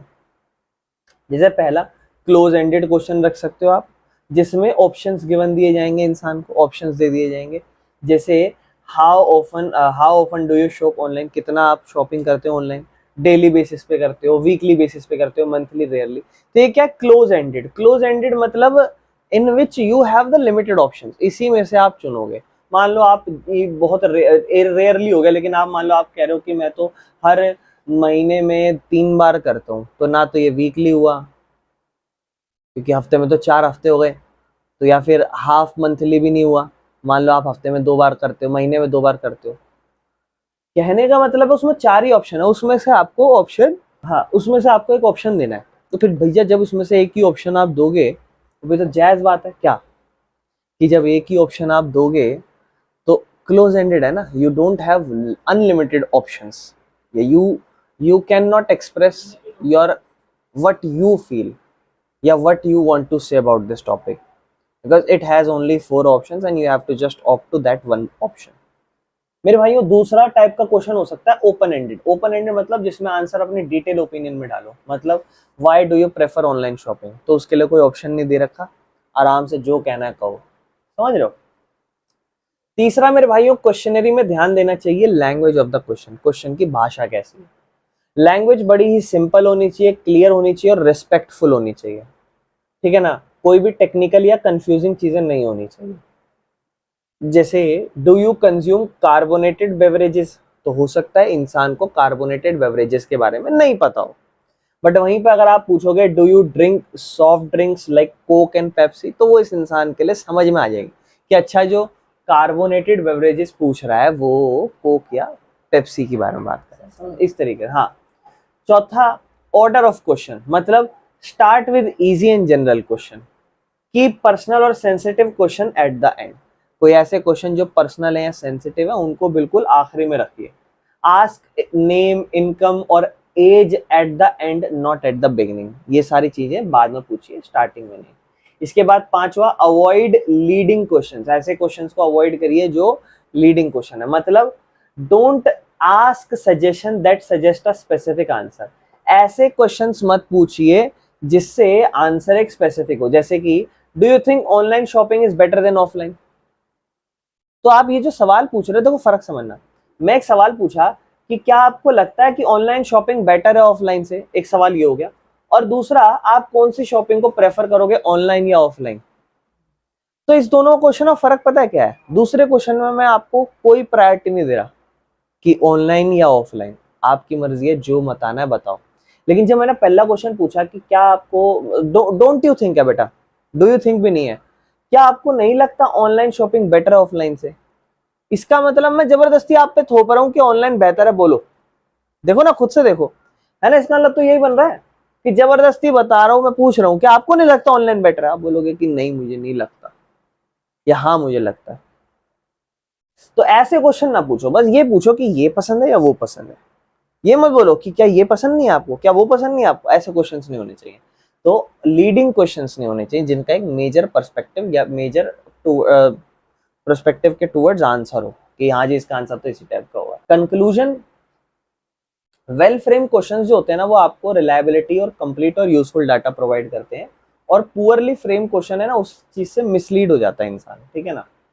बाकी नंबर ऑफ क्वेश्चंस पे अगर हम फोकस करें तो कहता है नंबर ऑफ क्वेश्चंस जो है ना उसको शॉर्ट्स रखो, ज्यादा बड़े क्वेश्चन नहीं, और फोकस्ड क्वेश्चन, उसी चीज से क्वेश्चन पूछो जिस चीज पे आप बात करना चाह रहे हो। सिर्फ उन्हीं क्वेश्चन को पूछो जो रिलेटेड है to the objective of the inquiry, जिस चीज की आप इंक्वायरी कर रहे हो जो उसी चीज से रिलेटेड हो उसी टाइप के सवाल पूछो। अवॉइड करो ऐसे क्वेश्चन जो आपको टायर्ड या आपका इंटरेस्ट खो दे धीरे धीरे, ठीक है ना। जैसे एक सर्वे में मोबाइल के यूजर्स पे बात हो रही है, तो 6 से 8 फोकस क्वेश्चन है, वो 20 क्वेश्चंस नहीं होने चाहिए, बहुत ज्यादा हो जाएंगे, 6 से 8 क्वेश्चन बहुत है। बाकी मेरे भाइयों इसके बाद use simple and short question, simple question पूछो, शॉर्ट क्वेश्चन पूछो, ठीक है ना। अगला, avoid questions using double negatives, मतलब ऐसे क्वेश्चंस को इग्नोर करो जिनमें डबल नेगेटिव्स हो। डबल नेगेटिव आपको कंफ्यूज करते हैं और रॉन्ग आंसर देने में मदद करते हैं। क्वेश्चन स्ट्रेट फॉरवर्ड होना चाहिए, ये पसंद है वो पसंद है। Example, don't you think that student should not use phone in class, confusing है। Don't you think student should not, क्या आपको नहीं लगता कि बच्चों को स्कूल में फोन इस्तेमाल नहीं करना चाहिए, तो ये कंफ्यूजन है, दोनों तरफ नेगेटिव सेंटेंस दे दिए और कंफ्यूजन पे कंफ्यूजन। डोंट यू थिंक, ये हो जाए do you think, what do you think about student using the mobile in school, this is the very basic question. यहाँ पे कोई नेगेटिव नहीं है, बेसिक चल रहा है कि क्या आपको नहीं लगता, आपको क्या लगता है स्कूल में फोन चलाना या बच्चे स्कूल में फोन ले जा रहे हैं सही है गलत है, ये नहीं, क्या आपको नहीं लगता कि स्कूल में फोन नहीं ले जाना चाहिए, रेदर देन ये, ठीक है ना। स्टूडेंट्स ये होना चाहिए, should students use phone in class, बस ये चीज। कोई पर्सनल क्वेश्चन नहीं होने चाहिए बेटा, जैसे question about age, income, religion, caste या पॉलिटिकल नजरिया, कि आपको कौन सी पार्टी पसंद है, ये नहीं, ठीक है ना। ये सब अवॉइड किए जाने चाहिए जब तक कि बहुत ज्यादा जरूरी ना हो पूछना, कि हाँ जी बहुत ज्यादा जरूरी था ये पूछना, तब तक मत पूछो, ठीक है। जैसे मान लो what is your monthly salary, ये बहुत पर्सनल हो गया। बेटर वर्जन क्या है, if you are comfortable please select your income range, ऐसे पूछ लो इनडायरेक्टली। तो इस इंसान को पता क्या लगेगा कि यार ये शायद सर्वे इकट्ठा कर रहे हैं और इस सर्वे में ये पता लगाना चाह रहे हैं कि कितने लोग 10,000 से कम कमाते हैं, कितने 10 से 20 कमाते हैं और कितने 20 से ऊपर कमाते हैं, तो इसका मतलब ये बेटर वर्जन है। तो इसमें क्या लगेगा इंसान ना, अब इंसान मान लो 10 से 20 में कमा रहा है, मान लो वो 11 कमा रहा है, उसको बनाने में शर्म आ रही है, या मान लो वो 19 कमा रहा है, अब मैंने 10 से 20 में मार्क कर दिया, आपको क्या पता मेरी 11 या 19 है, 11 और 19 में बहुत फर्क है। तो वैसे अवॉइड लीडिंग क्वेश्चन, ये मैं ऊपर बता ही दिया था आपको, और क्वेश्चन जो है वो लॉजिकली अरेंज्ड होने चाहिए तरीके वाइज। बाकी प्रॉपर डिवीजन के अंदर सब डिवीजन होना चाहिए, मतलब मैं मान लो पहले आपसे पूछ लूं कि आपके हाईएस्ट क्वालिफिकेशन क्या है, आपने कहा जी ग्रेजुएशन, फिर मैं बोलूं क्या आप 12वीं पढ़े हुए हो, तो आप कहोगे भैया ये पहले पूछ लेते कि 12वीं पढ़े हुए हो, फिर हम बोलते हैं हाँ या ना। अगर मान लो हम ना कह देते तो हाईएस्ट क्वालिफिकेशन का सवाल ही नहीं आता, या फिर इसके बाद ये क्वेश्चन नहीं आता कि आपने ग्रेजुएशन कहा था। अगर मान लो मैंने पूछा आपसे हाईएस्ट एजुकेशन कितनी है आपकी, अगर आप बोल रहे हो ग्रेजुएशन, तो फिर अगला सवाल मेरा उसका सब डिवीजन पता क्या होना चाहिए कि कौन सी फील्ड से ग्रेजुएशन की है, बीकॉम, बीएससी, बीटेक या फिर बीए, ये सब। तो अगर समझ रहे हो ना कि क्वेश्चन और फिर इसके बाद वो सब डिवीजन चलना चाहिए, वो चीज होनी चाहिए बेटा। क्लियर इंस्ट्रक्शंस होने चाहिए जानकारियों में, जैसे example tick the correct option ऐसे लिखो, ना कि ये चीज जैसे ये लिखो right yes and no in the box, ये सब चीजें, इस टाइप के क्वेश्चन आपको पूछने चाहिए, ठीक है। क्रॉस एग्जामिनेशन और क्वेश्चन कुछ रिलेटेड रिस्पॉन्ड, जैसे एग्जांपल लिख देते हैं direct, do you watch online lectures daily, या on how many days per week do you watch online lectures. तो अगर पर्सन यस कहेगा क्वेश्चन 5 में तो 2 दिन, ठीक है ना, क्वेश्चन 2 में देन देयर इज इनकंसिस्टेंसी। तो क्रॉस एग्जामिनेशन क्वेश्चन नहीं होने चाहिए, ठीक है ना। जैसे कि क्या आप ऑनलाइन लेक्चर डेली देखते हो, तो इंसान ने लिखा यस, ठीक है ना, तो ऑनलाइन लेक्चर्स वो डेली देख रहा है, लेकिन फिर क्वेश्चन 12 आ गया तो वो बोलता है how many days per week you watch online lectures, तो ये इलॉजिकल नहीं हो गया। देखो तो मेरे भाइयों मैं आपको जब एक चीज कहूँ तो आप इसमें बहुत सारी चीजें खुद से बना के लिख सकते हो। मेजरली आपको बस इतना समझना है कि जब भी आपसे एक सवाल आ जाए, जैसे अभी अपन पढ़े ना क्वेश्चनेयर फिल्ड बाय एन्यूमरेटर्स, तो उसमें आपको ये क्वेश्चन आ सकता है कि जो एन्यूमरेटर है वो किस तरीके का सवाल बनाए। तो सबसे पहले कवरिंग लेटर, उसके बाद बाकी 5-6 पॉइंट 7-8 पॉइंट खुद से बना सकते हो। वैसे तो बेटा 13-14 पॉइंट होते, ठीक है ना, पर आप 7-8 पॉइंट खुद से बना के लिख दोगे बहुत है। क्वेश्चन क्लियर होने चाहिए, लॉजिकल होने चाहिए, अरेंज्ड होने चाहिए ऑर्डर में, कंफ्यूजन ना करें, मिसलीड ना करें, नेगेटिव क्वेश्चन ना हो, पर्सनल क्वेश्चंस ना हो, इस टाइप के, है ना। अगला बेटा, क्वेश्चनेयर शुड लुक अट्रैक्टिव। जो आपका क्वेश्चनेयर आपने बनाया है वो अट्रैक्टिव लगना चाहिए, उसमें अच्छा खासा स्पेसिंग होना चाहिए, नंबरिंग बढ़िया नहीं होनी चाहिए, प्रिंटेड बढ़िया होना चाहिए, ठीक है ना। सीरियसली मतलब पहला इंप्रेशन ना बनाए कि यार ये कुछ बढ़िया चीज बंदा पूछ रहा है मुझसे, ऐसा कि उसको बोरिंग ना लगे। बाकी pre testing the questionnaire, pilot survey कर लो, मतलब प्री टेस्ट कर लो क्वेश्चनर को। मतलब जब आप फाइनलाइज कर रहे हो ना क्वेश्चनर, जब आप बना रहे हो, तो उससे पहले क्वेश्चनर को ना छोटे ग्रुप ऑफ पीपल में, जैसे मान लो मैं 1000 लोगों से पूछना चाहता हूँ, तो पहले मैं आप 3 से डिस्कस करूंगा कि देखो जी मैंने क्वेश्चनर बनाया, बताओ इसको रिस्पॉन्स दो। तो मैं आपके रिस्पॉन्स से देख रहा हूँ कि आपको कहीं कंफ्यूजन तो नहीं हो रही, कुछ प्रॉब्लम तो नहीं है, क्योंकि मुझे उसके बाद 1000 लोगों में बांटना है, तो वो नुकसान भी ना हो और चीजें खराब भी ना हो। ठीक है मेरे भाइयों, तो अपना यहाँ पर अपना ये एक छोटा सा टॉपिक जो है वो कंप्लीट हो चुका है, ठीक है ना, क्वेश्चनर वाला, ठीक है ना। अब इसके बाद मेरे भाइयों अगला मेल क्वेश्चनर मेथड क्या होता है, मेल वाला जो है ना, ध्यान से समझना। इस मेथड में क्या होता है, इन्वेस्टिगेटर सेंड करता है set of written questions to the respondent by post या ईमेल या ऑनलाइन, ताकि वो उसे सेंड बैक कर सके। मतलब वो एक क्वेश्चनर जो था ना, उसको अब मैं क्या कर रहा हूँ, ईमेल के थ्रू सेंड कर रहा हूँ, मेल्स के थ्रू सेंड कर रहा हूँ। कोई पर्सनल कांटेक्ट नहीं है इसके अंदर, लेकिन उसमें तो था पर्सनल कांटेक्ट, है ना, लगभग। इसके अंदर कोई पर्सनल कांटेक्ट नहीं है इन्वेस्टिगेटर और रेस्पोंडेंट के बीच में, ठीक है ना। मतलब एक कंपनी जो है ना, वो एक फीडबैक फॉर्म चाहती है, एक तरीके से एक फीडबैक फॉर्म है ये, कि आपने कोई सर्विस लिया कुछ भी, अब आप उस पर एक फीडबैक फॉर्म भर दो, ठीक है। मान लो जैसे कस्टमर ने कुछ खरीदा, तो खरीदने के बाद वो रेट ऑफ प्रोडक्ट के जो है रेट सर्विस मांग रहा है, मतलब प्रोडक्ट की या सर्विस की रेटिंग मांग रहा है। कस्टमर जो है उसको फिल करता है और रिप्लाई करता है एक तरीके। तो ये तो मेल क्वेश्चनर हो गया। फीचर्स क्या बेटा इसके, ये रिटर्न फॉर्मेट में होता है, ठीक है ना। बाकी ये यूजफुल जब है जब रिस्पोंडेंट आपसे बहुत दूर हो, मतलब आपसे जिससे मुझे रिस्पॉन्स चाहिए वो मेरे बगल अगल में ना हो, बहुत दूर हो, तो ऑनलाइन मैं उसको भेज देता हूँ। बाकी इसमें फेस टू फेस कॉन्टेक्ट की जरूरत नहीं है, लेकिन क्वेश्चनर वाला properly face to face contact होता है।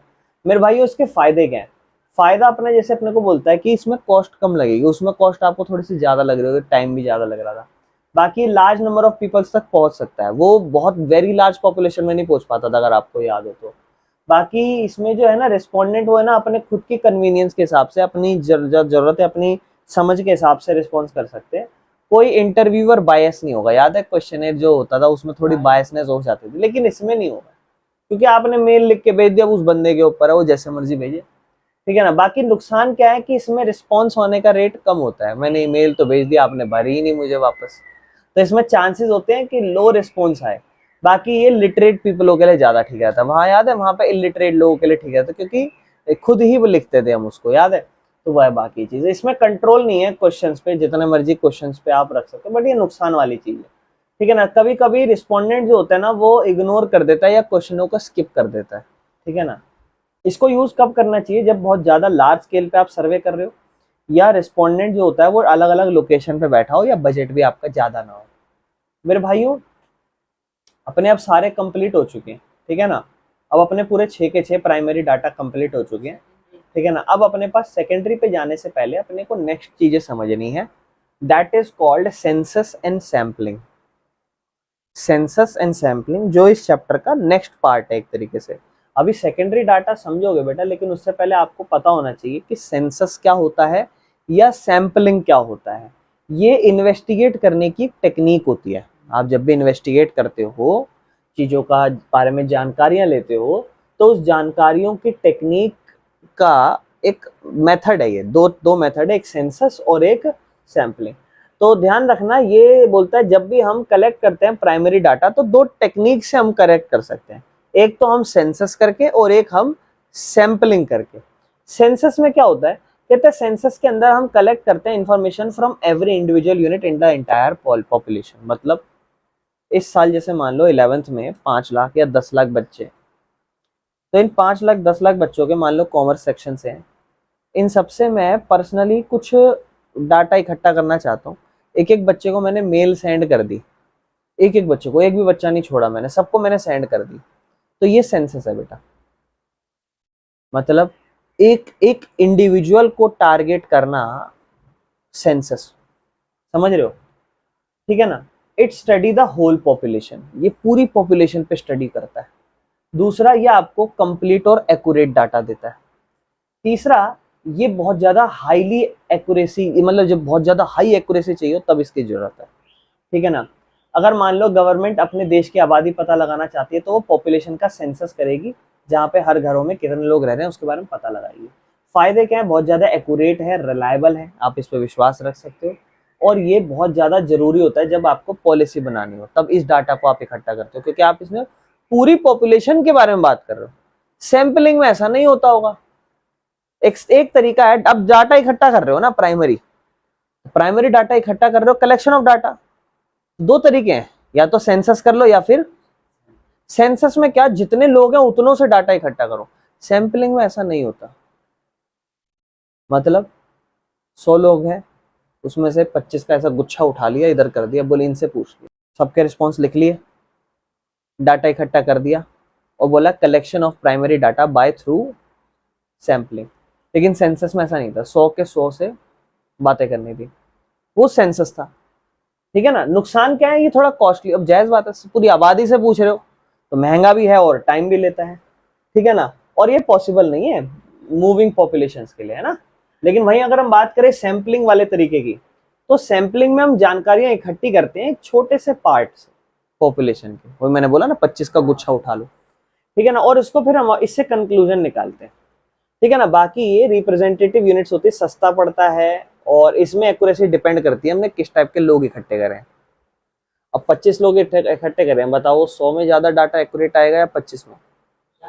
100 में, है ना। वही चीज, जैसे मान लो सपोज एक स्कूल में 1000 बच्चे हैं और हमें जो है एवरेज स्क्रीन टाइम पता लगाना है पूरे स्कूल का, कि एवरेज स्क्रीन टाइम समझ रहे हो ना, स्क्रीन टाइम मतलब कितना यूज कर रहे हैं मोबाइल।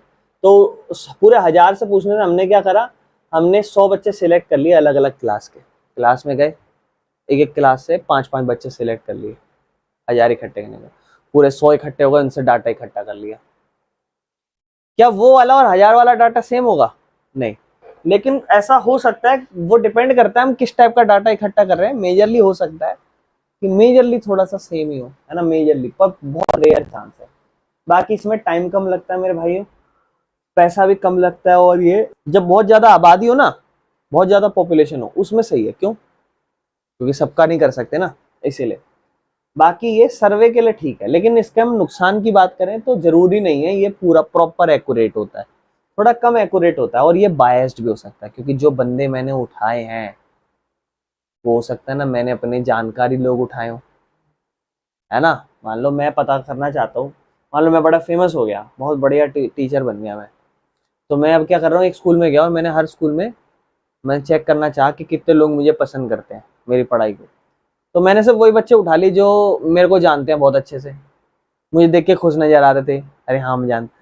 अब जाहिर बात है मेरी बड़ाई करेंगे, तो मैंने क्या करा, उनको उठा लिया और उनसे डाटा इकट्ठा कर लिया, तो ये क्या हो गया, सैम्पलिंग।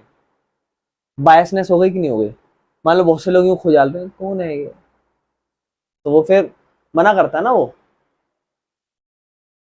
अच्छा, अब मेरे भाइयों सेंसस में तो फिर ज्यादा बात होगी नहीं, क्यों? क्योंकि उसमें तो आप पूरा ही डाटा इकट्ठा कर रहे हो। लेकिन सैम्पलिंग, क्या पूरा डाटा इकट्ठा कर रहे हो? एक झुंड इकट्ठा कर रहे हो, सिलेक्टेड उनमें से कुछ, तो इस पे ज्यादा बात होगी। क्यों? क्योंकि आपके ऊपर मैटर करेगा ना कि आप इसमें से क्या ग्रुप उठा रहे हो। ऐसे कौन से फैक्टर है जिनसे सैंपल का साइज प्रभावित हो सकता है? जब आप सैंपलिंग का साइज चुनो तो क्या चीजों का ध्यान रखोगे, ये बहुत पूछ रहा है। तो बोलता है जब आप डाटा इकट्ठा कर रहे हो सैंपलिंग मेथड से, तो आपको कुछ यूनिट या लोगों को जो किस चीज पे आप फोकस कर रहे हो उसका ध्यान रखना चाहिए। एक तो पॉपुलेशन का नेचर क्या है, मतलब अगर पॉपुलेशन होमोजीनियस है, मतलब हर लोग सेम है, ठीक है ना, तो एक स्मॉल सैंपल बराबर है, ठीक है ना। लेकिन अगर पॉपुलेशन हेट्रोजीनियस है तो एक लार्ज सैंपल रिक्वायर्ड है। मतलब मैंने कहा छोले भटूरे इंडिया में पूछता हूँ कितने लोगों को पसंद है, तो मैंने क्या करा, क्या छोले भटूरे के लिए लोग डाइवर्स रहेंगे या यूनिवर्स होगा, एक साथ इकट्ठे हो जाएंगे, यूनिटी हो जाएगी? नहीं। साउथ के लोग नहीं, मे भी हो सकता है उन्हें डोसा, ये सब चीजें पसंद आए, या हो सकता है किसी को भटूरे भी पसंद आए। या अगर मैं भाषा के ऊपर बात करूं कि कौन सी भाषा बोलनी प्रेफर करेंगे, तो ये बताओ क्या उसमें हर हर इंसान एक ही है? नहीं, होमोजीनियस नहीं है। कहने का मतलब है पॉपुलेशन पे मैटर करता है। अगर होमोजीनियस सेम टाइप की पॉपुलेशन है तो वो सेम टाइप ही आंसर करेगी। तो क्या सेंसस करना फायदा है, सैम्पलिंग करना फायदा है? सैम्पलिंग, क्योंकि सब से सेंसस करोगे तो भी सेम आंसर आएगा, सैम्पलिंग में भी सेम। लेकिन अगर पॉपुलेशन डिवाइडेड है बहुत ज़्यादा, हर इंसान अलग अलग सोच विचार रख रहा है, तो फिर किस चीज़ का फायदा है? सेंसस का। तो एक पॉपुलेशन का नेचर पे डिपेंड करता है। दूसरा, एक्यूरेसी अगर आपको चाहिए, मतलब अगर आपको ज़्यादा एक्यूरेसी चाहिए तो आपको बड़ा सैंपल चाहिए, ठीक है ना? ठीक है ना? तो if we are okay with approximate result, a smaller sample will do. मतलब अगर हम छोटा मोटा या अंदाजन रिजल्ट चाहते हैं, एक हो गया एक्यूरेट रिजल्ट, बिल्कुल एक्यूरेट, तो सैंपलिंग आपको कम लोगों की चाहिए रहेगी, ज्यादा लोगों की चाहिए रहेगी? ज्यादा, क्योंकि आपको ज्यादा एक्यूरेट डाटा चाहिए। तो एक्यूरेट डाटा तो तभी मिलेगा जब एक तरीके से आप क्या करोगे? सैंपलिंग नहीं, सेंसस करोगे एक तरीके से, है ना? मतलब काइंड ऑफ ज्यादा सैंपलिंग। लेकिन अगर आप मान लो आपको आंसर अंदाजन चाहिए, अप्रोक्सीमेट, इतने के आसपास, इतने के आसपास, तो फिर आप क्या करोगे इस केस में? उस केस में सैंपलिंग करोगे। अवेलेबिलिटी ऑफ रिसोर्स, मतलब अगर टाइम भी है, पैसा भी है, लोग भी है, तो फिर क्या करोगे? तो उस केस में हम, अगर ये सारी चीजें पर्याप्त हैं, भर भर के हैं, तो आप सेंसस चुनोगे। लेकिन अगर ये सब चीजें कम है तो आप सैंपलिंग चुनोगे। क्यों सैंपलिंग क्यों चुनोगे? क्योंकि पैसा, टाइम, मनी सब कम है, ठीक है ना? Availability of population list, population कितनी है इस पे भी मैटर करती हैं चीजें। जैसे आपको लिखा हुआ है कि एक कंप्लीट लिस्ट जो है ना पॉपुलेशन की, वो अवेलेबल है, it becomes easier to take large population, large and more accurate sample. मतलब अगर मेरे भाइयों पॉपुलेशन जो है ना उसकी कंप्लीट लिस्ट आपके पास है, या छोटी पॉपुलेशन है, तो आपके लिए आसान है, एक्यूरेसी के लिए आपके पास डाटा अच्छा इकट्ठा हो जाएगा। लेकिन अगर ये लिस्ट अवेलेबल ही नहीं है तो फिर आप क्या करोगे? आप प्रेफर करोगे सैंपलिंग करना उस केस में, क्योंकि आप चाहोगे कि यार पूरे देश की आबादी, समझ रहे हो, ज्यादा है, प्रॉब्लम है। मतलब पॉपुलेशन लिस्ट आपके पास कितनी अवेलेबल है। अगर आपके पास अच्छी खासी पॉपुलेशन लिस्ट अवेलेबल है तो आप सेंसस पे टारगेट करोगे। But if you don't have idea about the population list, then you will try to focus on sampling. बाकी एक सवाल है, requisite of a good sample. जो आप वो सैंपलिंग करोगे तो आप क्या करोगे? उसमें सैंपलिंग करने के लिए मेथड पिक करोगे। जब आप एक सैंपलिंग करोगे तो सैंपलिंग के लिए आप क्या करोगे? जैसे मान लो अपन डाटा इकट्ठा कर रहे हैं, तो सैंपलिंग के लिए आप अपन क्या करोगे कि एक अच्छा सैंपल उठाएं हम। मतलब जब मैं जो भी मैं ऑडियंस उठा रहा हूँ या जो भी मैं बंदे उठा रहा हूँ, तो वो अच्छा सैंपल हो। तो उसके लिए क्या क्या चीजों पे ध्यान देना चाहिए? तो कह रहा अगर आपको एक रिलायबल और एक्यूरेट रिजल्ट चाहिए एक सैंपल सर्वे से, तो जो भी सैंपल आप चूज करोगे और एक गुड सैंपल होना चाहिए, तो उसके क्या क्या फीचर होने चाहिए। अब हमें पता है सेंसस में तो फिर कोई एक्यूरेसी नहीं चाहिए, क्योंकि जितने लोग हैं उन्हीं से डाटा इकट्ठा करोगे, उसके लिए तो कोई दिमाग नहीं लगाओगे। लेकिन जब आपको सैंपलिंग करनी है तो आप दिमाग लगाओगे कि मैं कौन सी ऑडियंस को टारगेट करूं। तो जब आप ये सोचोगे कि मैं कौन सी ऑडियंस को टारगेट करूं, तो क्या क्या चीजों का या क्या क्या बातों का आपको ध्यान रखना है। कहता है रिप्रेजेंटेटिव्स या रिप्रेजेंटेटिवनेस, मतलब कि जो सैंपल है वो ट्रूली रिप्रेजेंट करे आपकी एंटायर पॉपुलेशन को। जो मैं डाटा उठा रहा हूँ वो उस पर्टिकुलर पूरी, जैसे मैंने होमोजीनियस की बात करी थी, होमोजीनियस मतलब ऐसा डाटा इकट्ठा करना जो सबके लिए एक समान हो। जो चाहे पूरा डाटा इकट्ठा पूरे लोगों से सैंपलिंग करूं या कुछ ही लोगों से करूं, बात एक ही है। तो उस केस में सैंपलिंग करने का ज्यादा फायदा था, सेंसस का फायदा नहीं था। तो रिप्रेजेंटेटिव,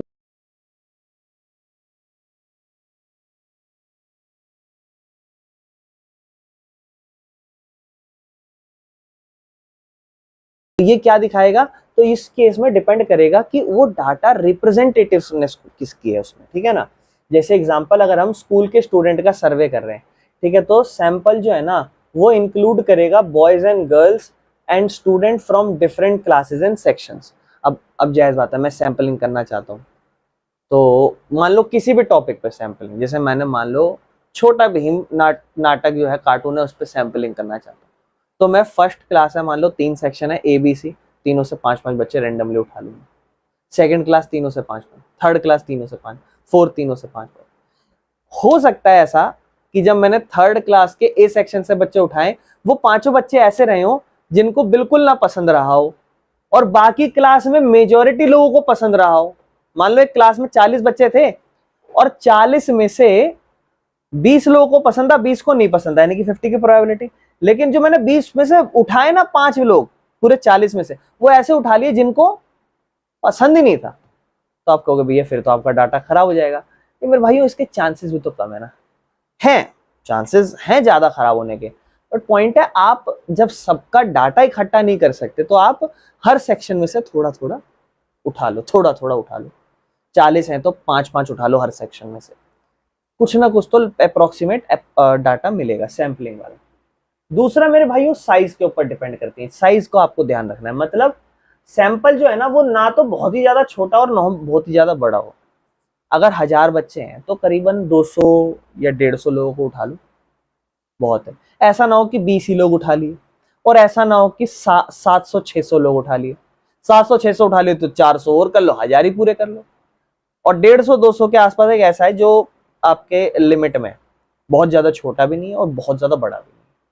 दूसरा होमोजेनिटी रहनी चाहिए। होमोजेनिटी मतलब एक चीज सारी, सब चीज सेम। होमोजेनिटी मतलब वो जो डाटा आप उठा रहे हो तो वो एक ऐसा होना चाहिए वो लगभग सेम टारगेट ऑडियंस को रिप्रेजेंट करे। बाकी इंडिपेंडेंस होना चाहिए, ऐसा ना हो कि कोई डाटा या कोई चीज किसी दूसरे पे डिपेंड करे कि हाँ ये तो हमने इसलिए उठाया ताकि ये इंडिपेंडेंट, मतलब हर इंसान की या हर डाटा की जो भी आप रैंडम सैम्पलिंग या सैम्पलिंग करोगे उसकी एक इंडिपेंडेंसी होनी चाहिए। समझ रहे हो बेटा। नेक्स्ट प्रैक्टिकलिटी, मतलब सैंपल जो है ना वो इकोनॉमिकल होना चाहिए, मतलब in terms of time cost and effort, मतलब वो सब चीजें कम होनी चाहिए। दूसरी ये जो है ना वो इजी होना चाहिए कांटेक्ट करने के लिए, और ऑब्जर्व होना चाहिए सिलेक्टेड यूनिट्स। मतलब कहने का मतलब प्रैक्टिकलिटी होनी चाहिए, प्रैक्टिकली एक तरीके से वो चीज पॉसिबल भी हो। आप सिर्फ सोच के तो बैठ के सैंपलिंग होगी पर वो पॉसिबल ही नहीं हो रही, मान लो पैसा ज्यादा लग रहा है या बहुत सारी प्रॉब्लम्स आ रही है, तो वो प्रैक्टिकली भी होनी चाहिए चीजें। बाकी मेथड ऑफ सिलेक्शन जो आप सिलेक्ट कर रहे हो ना वो या तो साइंटिफिक होने चाहिए या फिर अनबायस्ड होना चाहिए। ऐसा ना हो कि मैंने आपको बोला कि एक काम करो हर क्लास में से 5-5 बच्चे उठा के लाओ, और आप क्या कर रहे हो, आप किसी को भी आप उसको उठा के ला रहे हो जो सारे आपके जानकार हैं, या उसको उठा के ला रहे हो जिससे हमारे डाटा पे फर्क पड़ सकता है, जो गलत डाटा इकट्ठा हो सकता है। आपको रैंडम उठाना है जिससे बायसनेस ना आए, जिससे डाटा खराब ना इकट्ठा हो जाए। समझ पा रहे हो, तो उस चीज का भी ध्यान रखना।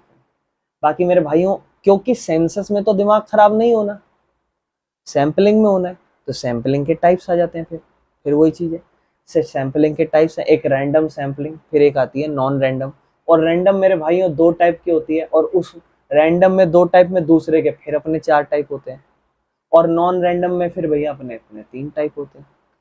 अपना जो टॉपिक है टाइप्स ऑफ सैंपलिंग कि जो हम सैंपलिंग कर रहे हैं उसका फर्क है। देखो अगर मैं आपको एक पोटरी ला के दूं बड़ी सी, दिस इज सेंसस, लेकिन उसमें से थोड़ी सी निकाल के किसी को दे दूं, दिस इज सैंपलिंग। ये चीज हमने पढ़ी थी। तो सैंपलिंग के टाइप्स क्या हैं, तो मेरे भाई एक रैंडम सैंपलिंग है और एक नॉन रैंडम सैंपलिंग है। बहुत ईजी है, मजा आएगा, ठीक है ना। सबसे पहले हम बात करते हैं रैंडम सैंपलिंग।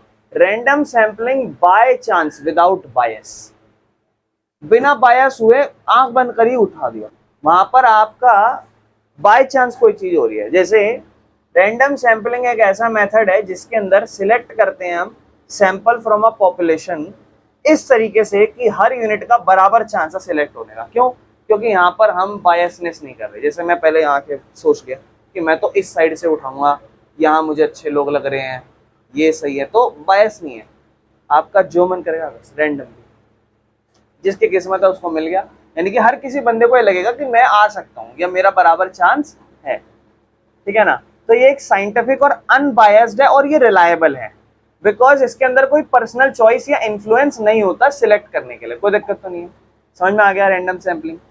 फीचर्स की बात करें तो इक्वल चांस है, बायसनेस नहीं रहेगी, ठीक है ना। और साइंटिफिक मतलब यहाँ पर आप जनरली लॉटरी सिस्टम हो गया या सॉफ्टवेयर जनरेटेड नंबर्स हो गए, जहां पर आप कोई बायस नहीं हो, सब अपने आप बराबर चांस है। एग्जाम्पल, आपके पास 100 बच्चे हैं स्कूल में, अगर टीचर सर्वे करना चाहते हैं 10 बच्चों का रैंडमली, तो वो कैसे कर सकती है, सारे नाम स्लिप पे लिख ले, उसको एक मिक्स करे, बाउल जो होता है मतलब टोकरा सा और उसके अंदर से फिर 10 नाम निकाल ले बिना देखे।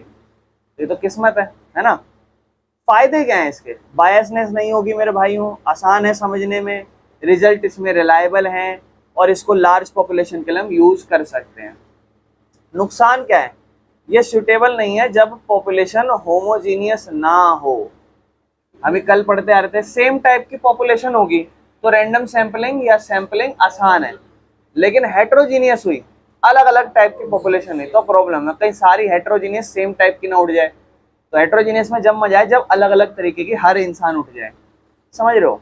सिंपल रैंडम सैंपलिंग, अब देखो ध्यान समझना बेटा, रैंडम सैंपलिंग अपनी दो टाइप की थी, एक सिंपल और एक रेस्ट्रिक्टेड।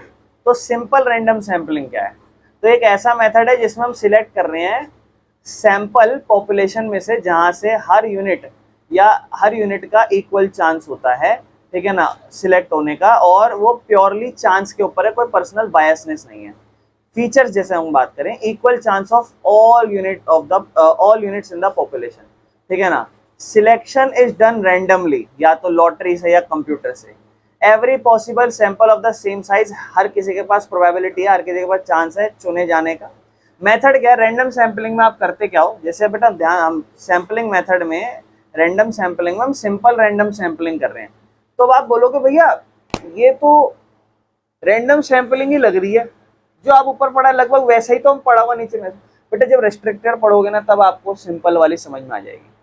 जैसे हलवा खाया, एक साधारण सिंपल हलवा खाया और एक जिसमें फीका हलवा खाया, या एक जिसमें क्या कहते हैं और बहुत सारे 4-5 छोटे छोटे आइटम्स उसके अंदर मिक्स कर दिए।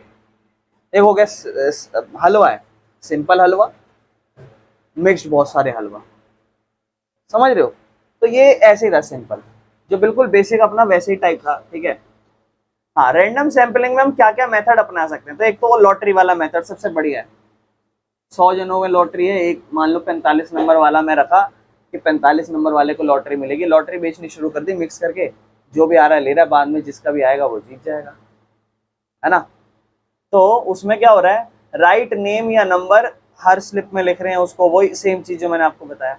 बाकी दूसरा मेरे भाइयों, टेबल ऑफ रैंडम नंबर या कंप्यूटर से जनरेट कर रहे हैं कुछ भी नंबर, और वैसे रैंडम सैंपलिंग हो गई। मान लो 100 जनों को नंबर दे दिया और कंप्यूटर अपने आप ही रैंडमली नंबर देगा और जो जो नंबर आएगा वो आता जाएगा। एग्जाम्पल क्या है? अगर एक टीचर सिलेक्ट करना चाहता है 5 बच्चे अपने 50 बच्चों में से, तो वो क्या करेगा, स्लिप में मिक्स कर देगा और 5 बच्चों का स्लिप उठा लेगा, जिसका नाम आ जाएगा वो सिलेक्ट हो जाएगा बेटा।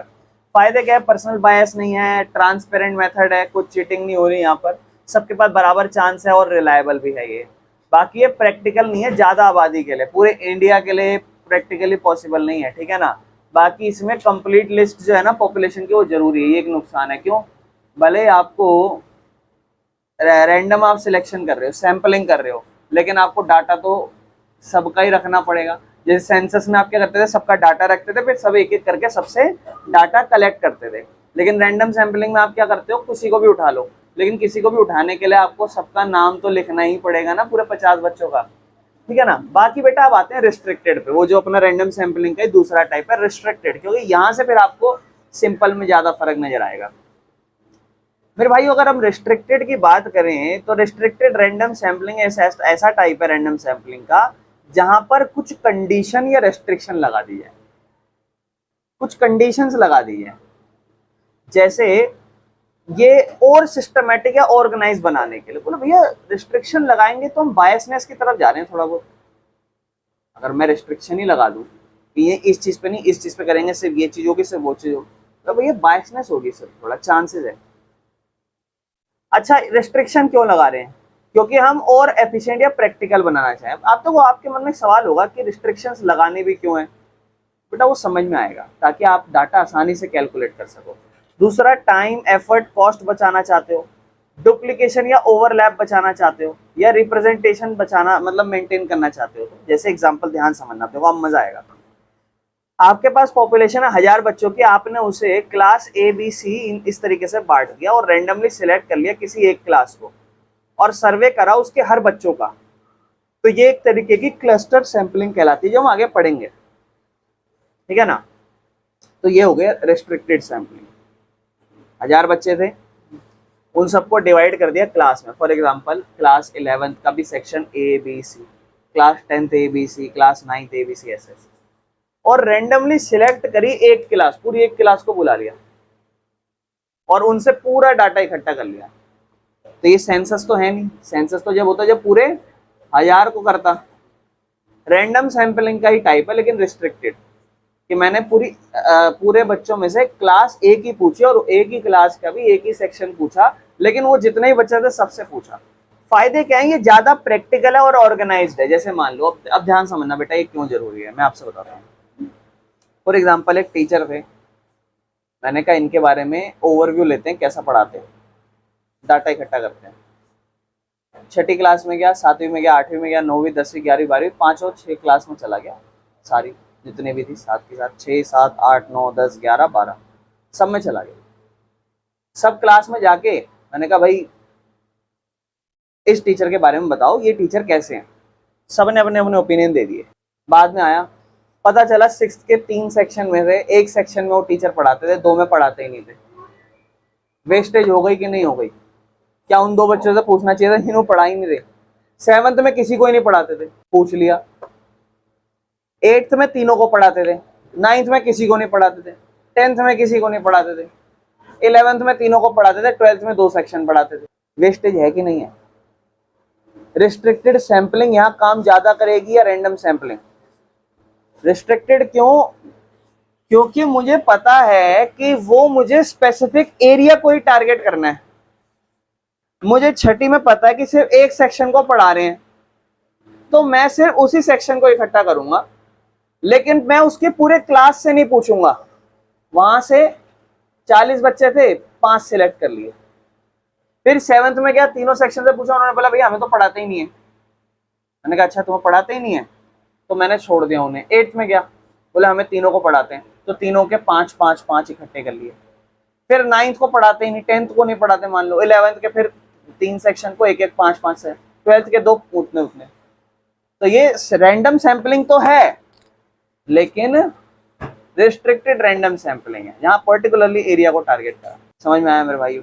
इसमें डुप्लीकेशन नहीं होगा, टाइम कॉस्ट बचेगी। नुकसान लेकिन इसके क्या है कि थोड़ा कॉम्प्लेक्स है, सिंपल वाले से कॉम्प्लेक्स। क्योंकि सिंपल में क्या हो रहा था, अब मान लो मेरे को सिर्फ ये पता करना है कि हमारे प्रिंसिपल कैसे हैं, तो कोई पढ़ता नहीं होगा उनसे इंडिविजुअली, वो तो जस्ट एज अ प्रिंसिपल के बारे में बता पाएंगे। तो उसमें हम क्या करेंगे, उसमें हम ऐसे बैठे हैं, किसी को भी सिलेक्ट कर देंगे हर क्लास में, छठी में से 3 को निकालो, 7 में से 3 को निकाला, और या जितने भी खड़े उन सब में से 10-20 बच्चे ऐसे ही बाहर निकाल के प्रेयर में। अब रेस्ट्रिक्टेड जो आप पढ़ रहे हो ना, वो सिर्फ ये नहीं है रेस्ट्रिक्टेड पढ़ लिया और खत्म, वो अपने आप में 4 पार्ट्स में डिवाइड है, स्ट्रेटिफाइड, सिस्टमेटिक और क्लस्टर। तो मैंने अभी भी पढ़ा दिया आपको, थोड़ा सा फिर से पढ़ लेंगे। और एक मल्टी स्टेज सैंपलिंग। कोई दिक्कत तो नहीं मेरे भाई, स्टार्ट करता है। तो सबसे पहला मेरा भाई अपना आता है stratified random sampling. Stratified random sampling क्या है? कहता है ये ऐसा मेथड है जिसमें जो आबादी, बेटा मैं आपको कहूंगा इसको बेहतर पहचानना है, इनके सबके एक एक एग्जांपल याद कर लेना तो ज्यादा बेहतर है। इसमें जो पॉपुलेशन है उसको डिवाइड करा जाता है अलग अलग ग्रुप्स में, या जिसे हम स्ट्रेटा कहते हैं, और रैंडम सैंपलिंग फिर ली जाती है इसमें से।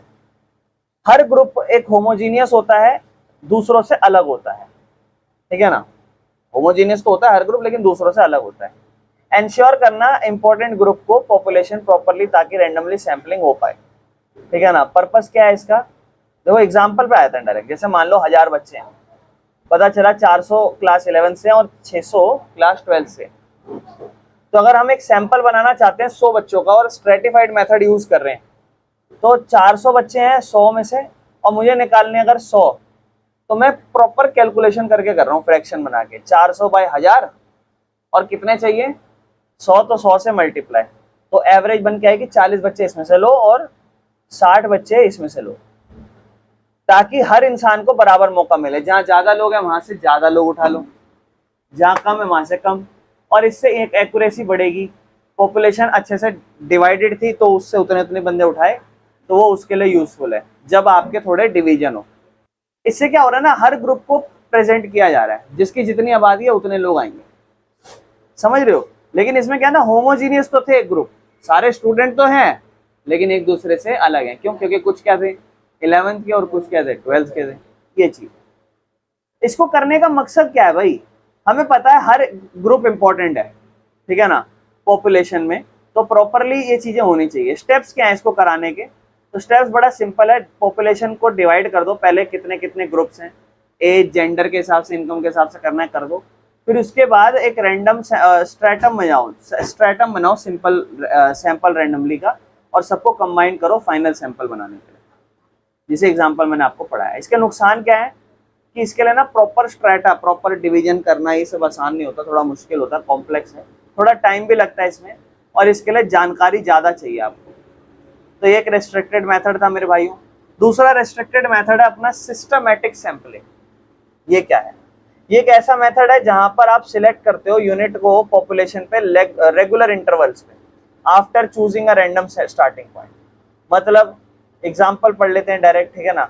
जैसे मान लो एक कंपनी है, वो सिलेक्ट करना चाहती है 100 एम्प्लॉय को 1000 एम्प्लॉय में से, तो वो क्या करेगी, पहले 1000 में से 100 उन्हें सिलेक्ट करने हैं, तो समझ जाओ वो सैंपलिंग में बनाएगी के मतलब एक के है उसकी वैल्यू निकालेगी, के दैट इज 10 निकाली। मतलब पता क्या कह रही है, 1000 बंदे हैं, सिलेक्ट कितने करने हैं, इसका मतलब हर 10 में से एक सिलेक्ट होगा, तो उसने ये चीज पता लगा ली। अब रैंडमली उन्होंने नंबर चूज कर लिया 6, तो अगला चूज करेंगे 16, फिर 26, फिर 36, ऐसे ऐसे जब तक पूरा ना हो 100 तक करते रहेंगे। ये एक सिस्टमेटिक तरीका है। आप कहोगे भैया ये तो बड़ा अजीब है, ये मेरे भाई तरीके हैं ना आपके अपने अपने, इसलिए तो हम अलग अलग टाइप पढ़ रहे हैं।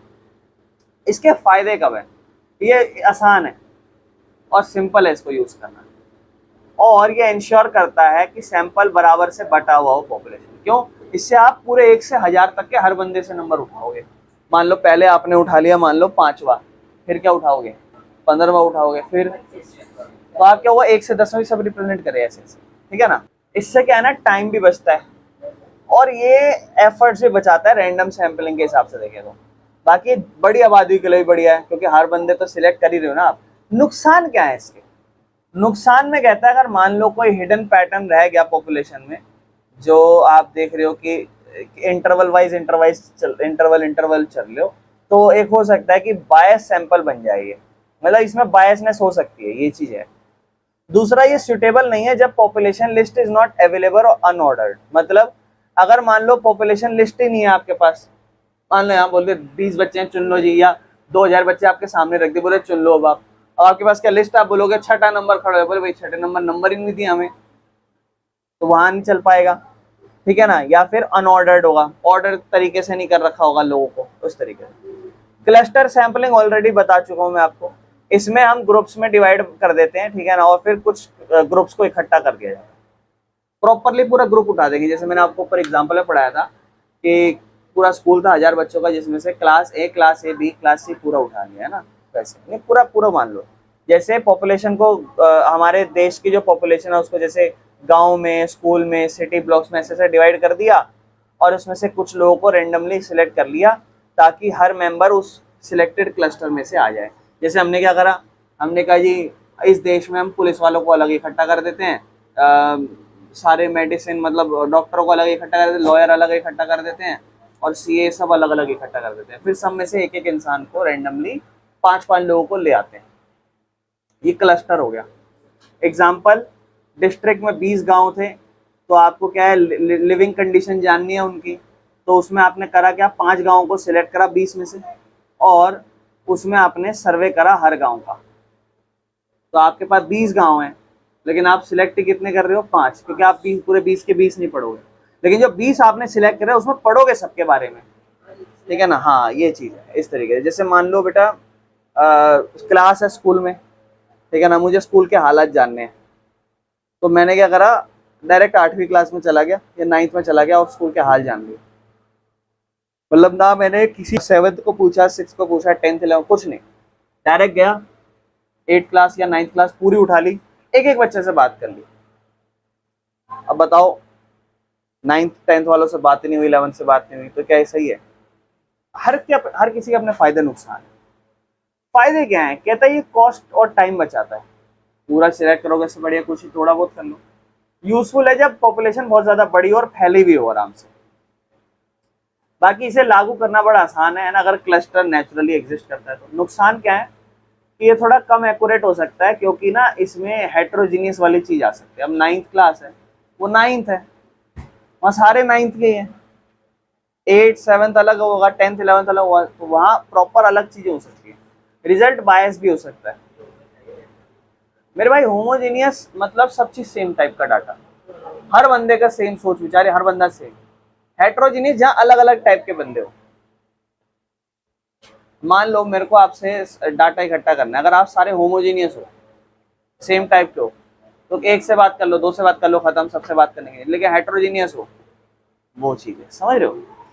अगर हम समरी करें बेटा, समरी पढ़ लेना, पॉपुलेशन को डिवाइड करा, फिर ऐसे से आगे चलो।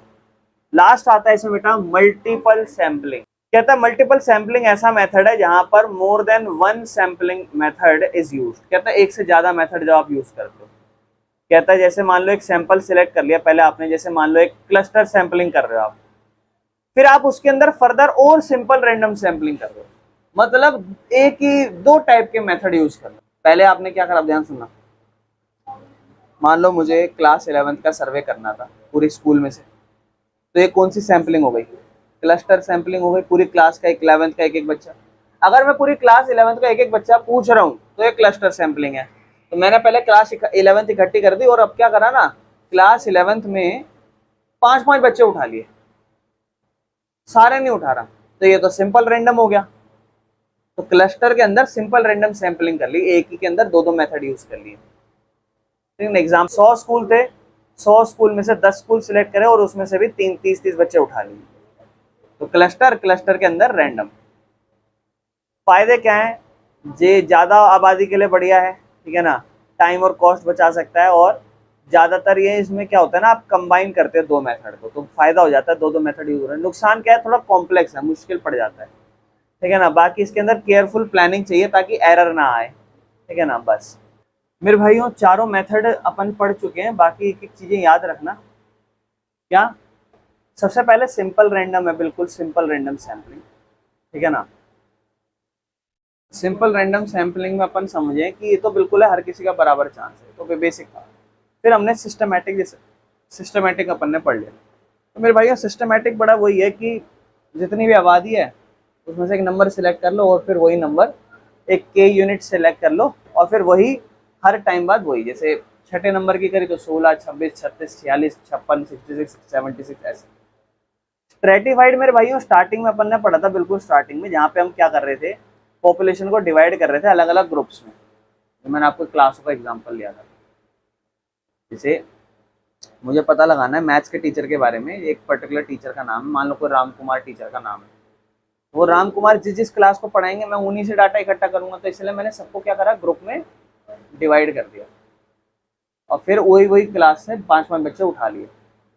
फिर अपन ने पढ़ा था क्लस्टर, क्लस्टर में अपन पॉपुलेशन जो आबादी थी ना उसको कुछ कुछ ग्रुप्स में डिवाइड कर देते थे, और फिर जब हम उठाते थे तो रैंडमली एक एक, जब हम बंदे उठाते थे पॉपुलेशन, तो रैंडमली किसी एक में से नहीं उठाते थे, हम पूरा ही उठा लेते। जैसे 10 गांव है, 10 गांव में से 2 गांव सिलेक्ट कर लिया, पूरे 2 से पूरा डाटा इकट्ठा कर लो। फिर हमने मल्टीपल पढ़ा था, जहां हम एक से ज्यादा मेथड का इस्तेमाल करते।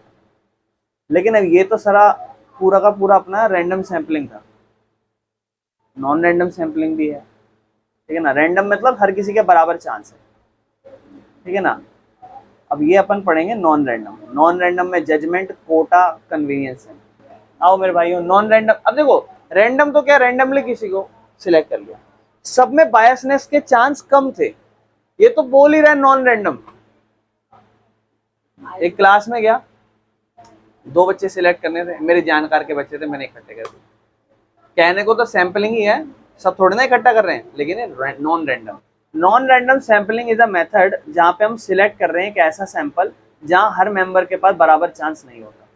ये जजमेंट या कन्वीनियंस या पर्पस पे डिपेंड करता है। अब बताता हूँ, मुझे यहाँ पे स्लम्स के लोगों के बारे में जानकारियां इकट्ठी करनी है, और मैं चला गया मान लो किसी करोड़पति के घर में, भाई साहब मुझे ना डाकड़ा इकट्ठा करना है कि आप झुग्गी में कैसे रह रहे हो, गुस्सा होकर भगा देगा, है ना, भाग यहाँ से, ये इतनी बड़ी हवेली मैंने इसलिए बनाई कि झुग्गी दिख रही है ये। तो मेरे भाइयों नॉन रैंडम सैंपलिंग आप खुद सोचो ना, उसको भी एक तरीका है ना, वो भी गलत नहीं है। आप बायसनेस तो दिखा रहे हो, तो उसका भी एक रीजन है।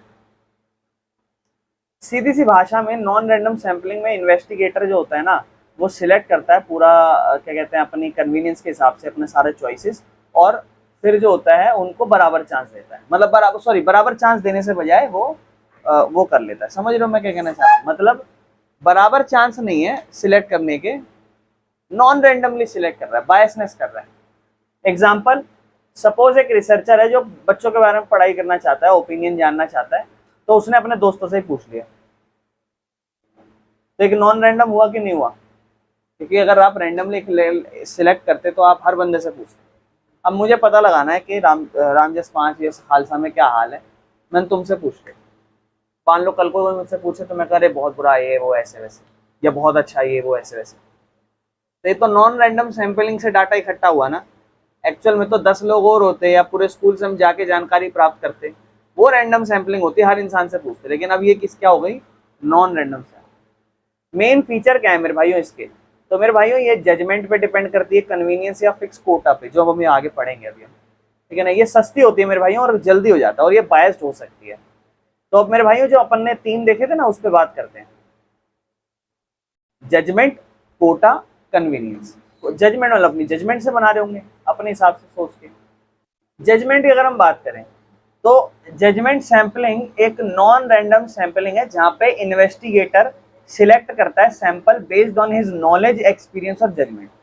जहां मैं डाटा इकट्ठा करना चाहता हूं, तो वो जो इन्वेस्टिगेटर जो मैं हूं, वो कैसे सोचूंगा, अपना दिमाग लगाऊं, नॉलेज, अब जो मेरी नॉलेज है या मेरा जो एक्सपीरियंस है या मेरी जो जजमेंट है, उसके हिसाब से मैं डाटा इकट्ठा करूंगा, ठीक है ना। तो जजमेंट सैंपलिंग एक ऐसा मेथड है जहां इन्वेस्टिगेटर चूज करता है किसी भी आइटम को पॉपुलेशन से अपने ओपिनियन के हिसाब से, ठीक है ना। एग्जांपल, सपोज एक टीचर है, वो अपनी एकेडमिक प्रॉब्लम्स जानना चाहता है वीक बच्चों की, तो उसने 5 बच्चे सिलेक्ट करे जो उसने कंसीडर करा कि ये बच्चे कमजोर हैं, ठीक है ना। तो पास्ट परफॉर्मेंस पे बेस करा होगा, है ना, और उससे क्वेश्चन पूछे। अब यही अगर हम किसी टॉपर बच्चे को पूछते तो ये तो नॉन रैंडम बना के, और ये समझ रहे हो ना। अब बताओ, इसमें रैंडम सैंपलिंग होनी चाहिए थी, क्लास के 10 बच्चों में से कोई भी कुछ भी इकट्ठा कर दिया, बताओ क्या नॉन रैंडम होनी चाहिए थी इसमें? हाँ, रैंडम होनी चाहिए थी इसमें? नहीं, रैंडम नहीं होनी चाहिए थी, नॉन रैंडम होनी चाहिए थी। बायसनेस रखनी चाहिए थी। क्यों? क्योंकि हम सिर्फ वीक बच्चों से तो बात करेंगे, और वीक बच्चों को हमने सबको इकट्ठा करा, और वो भी हम किस हिसाब से? अपने जजमेंट के हिसाब से सोच रहे हैं। यार मेरे हिसाब से ये बच्चा कमजोर है, भले वो बच्चा अपने आपको टॉपर समझ रहा हो। इसके फायदे क्या हैं मेरे भाइयों? इसके फायदे की बात करें तो ये आसान है, क्विक है, लेकिन इसके अंदर एक्सपर्ट के ओपिनियन की जरूरत है ना, तो ज्यादा यूजफुल हो जाता है ये। और ये जब पॉपुलेशन जो है ना बहुत ज्यादा बड़ी और हार्ड हो, मुश्किल हो सबको पहुंचना सब तक। नुकसान क्या है? ये हाईली सब्जेक्टिव पे ही है, मतलब इसमें ऑलरेडी डाटा ऐसा नहीं है कि जैसे हमने उठाया वीक बच्चे, तो वो सब्जेक्टिव है, ऐसा नहीं कि कुछ भी सोच साच के हो गया, पर्टिकुलर टॉपिक पे गए और उस बारे में बात करनी, तो वैसे ही लोग उठाने पड़ेंगे। दूसरा, ये बायसनेस दिखाता है, तो ये तो जायज बात है। और तीसरा, ये कोई जनरल कंक्लूजन के लिए नहीं है, हर आबादी के लिए। 5 बच्चों से उठाया तो जो 5 बच्चे सोच रहे हैं हाँ जी हम इसलिए कमजोर हैं कुछ है, तो वो पूरे पूरे हर बच्चे की सोच नहीं है वो। कोटा सैंपलिंग, कोटा सैंपलिंग भी नॉन रैंडम सैंपलिंग है, जहां पर पॉपुलेशन को सबसे पहले अलग अलग ग्रुप्स में डिवाइड कर दिया, जैसे male female age group in सब में। और फिर इन्वेस्टिगेटर जो है ना, एक फिक्स नंबर के सैंपल, यानी कि कोटा, फिक्स नंबर के सैंपल उठाता है हर ग्रुप से अपने कन्वीनियंस या जजमेंट के हिसाब से, ठीक है ना। एग्जाम्पल पढ़ते हैं, जैसे मान लो एक रिसर्चर जो है ना, वो स्मार्टफोन के यूजेज की बात करना चाहता है बच्चों से, तो उसने 20 लड़के उठाए, 20 लड़की उठाई, और 20 लड़के और 20 लड़की में से उसने अपना कोटा पूरा कर लिया, कोई भी 20-20 लड़के उठा लिए। मतलब मुझे पता लगाने हैं फोन की यूजेज कैसी है, लोगों की कितना यूज कर रहे हैं कितना नहीं, तो 20 लड़के उठाने, 20 लड़के उठाने, कहीं से भी कुछ भी उठा, ठीक है ना। अब इसमें फायदा क्या है? इसमें कम कॉस्ट और कम पैसा लगता है, मतलब कम कॉस्ट और कम टाइम लगता है। दूसरा, इसके अंदर अलग अलग ग्रुप्स को आप प्रेजेंट कर सकते हो, किसी को भी उठा लो। तीसरा, ये आसान है लागू करना, इसको फॉलो करना आसान है। नुकसान क्या है? ये मेरे भाइयों रैंडमनेस पे बेस नहीं करता, इसमें तो बायसनेस है, क्योंकि जब हम 20 उठाऊंगा तो वो मैं कोई भी उठा सकता हूँ। बाकी साइंटिफिकली सही नहीं है, और ये डिफिकल्ट है इसको जनरलाइज समझना, ठीक है ना। तीसरा, कन्वीनियंस है। कन्वीनियंस सैंपलिंग मेरे भाइयों एक ऐसा नॉन रैंडम सैंपलिंग मेथड है जिसमें इन्वेस्टिगेटर सिलेक्ट करता है यूनिट को पॉपुलेशन में से जो इजीली अवेलेबल है। मतलब मेरे को डाटा इकट्ठा करना है सबका, लेकिन मुझे तो जो अपनी सहूलियत के हिसाब से आसान लगता है मैं तो उन्हीं से डाटा पूछ लूँ। गली में गया 10 लोगों से बात कर ली, बात करके आ गया, ऊपर लिख दिया डाटा। कन्वीनियंस, जो मुझे आसान लगा वैसे कर, ठीक है ना। एग्जाम्पल, एक टीचर जो है वो बच्चों के बारे में जानना चाहता है कि क्या उनके व्यूज हैं ऑनलाइन क्लास के बारे में, ठीक है ना। तो उसके लिए उसने एक सैंपल बनाया और उसने जो है पूछा पहले 10 बच्चों से जो मिली स्कूल के अंदर, जो मिले उनसे पूछ लिया और लिख दिया ओपिनियन, नॉन रैंडम सैम्पलिंग। फायदे क्या है, बहुत ही ज़्यादा आसान, छोटा होता है, बहुत ही कम कॉस्ट लगेगी और बहुत ही कम एफर्ट लगेंगे। लेकिन नुकसान क्या है कि ये पूरी आबादी को रिप्रेजेंट कर रहा है क्या, नहीं। दूसरा क्या, हाई चांसेस हैं इसके अंदर बायस होने के। हाँ 10 तो वही मिलेंगे ना जो अड़ोस पड़ोस घूमना हमारे होंगे, बाकी ये जनरलाइज नहीं है, ठीक है ना। प्रिंसिपल्स ऑफ सैम्पलिंग, मेरे भाइयों सैम्पलिंग ऐसा प्रोसेस है जिसमें पूरी आबादी है और उसमें से थोड़ा सा डाटा हम इकट्ठा करके रिकॉर्ड करते हैं।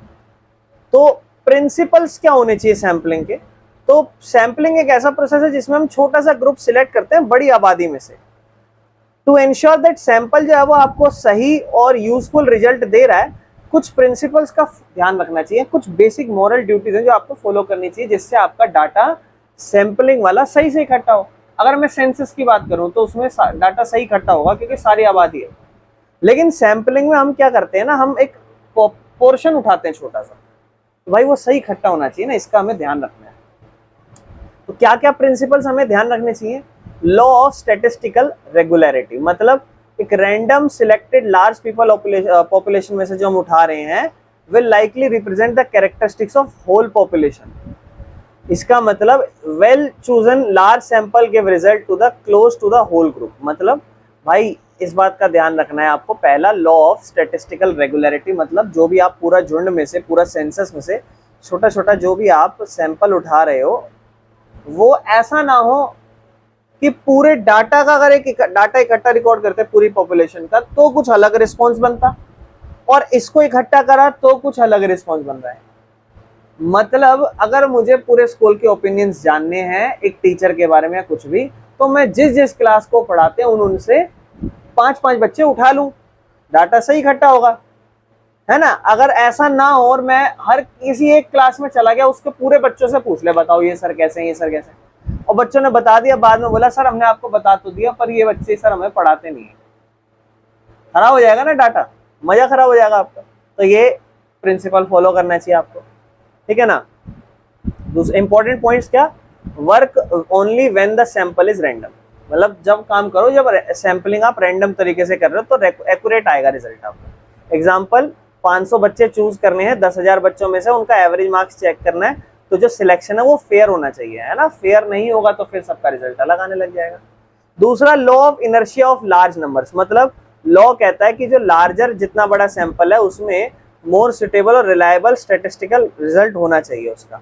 मतलब बड़े सैंपल रिड्यूस करते हैं effect of chances of error, मतलब जितना बड़ा सैंपल हो उतना चांसेस है कि आपका डाटा जो है सही निकलेगा। मतलब अगर 1000 बच्चे हैं तो ये नहीं कि सिर्फ 5 बच्चों का सैंपलिंग करके बैठ जाओ, कम से कम 50 बच्चों का तो सैंपलिंग कर लो ताकि एक ठीक ठाक रिजल्ट मिले, हर ओपिनियंस को मिल पाओ। नो 10 बार 7 हेड आ रहे हैं 3 टेल आ रहे हैं, लेकिन अगर 1000 टाइम्स करेंगे तो अगर मान लो 500 हेड 500 टेल्स के प्रोबेबिलिटी 50-50 की बची, तो लार्जर हुआ तो ज्यादा एक्शंस में ज्यादा रिजल्ट आ रहे हैं।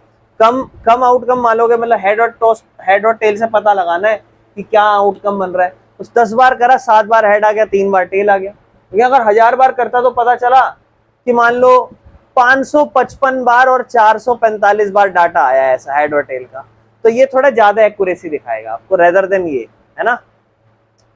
तो मेरे भाइयों 2-3 प्रिंसिपल्स हैं, इसका ध्यान रखना, कोई दिक्कत तो नहीं है। बाकी स्टैटिस्टिकल एरर होते क्या है मेरे भाइयों, स्टैटिस्टिकल एरर जो होते हैं वो डिफरेंस होते हैं बिटवीन ट्रू वैल्यू और जो आपने एस्टिमेट किया है। एरर क्या है भाई, एक है रियल डाटा क्या होना चाहिए और एक आपने क्या इकट्ठा करा है, उनके बीच का फर्क ही क्या है, एरर।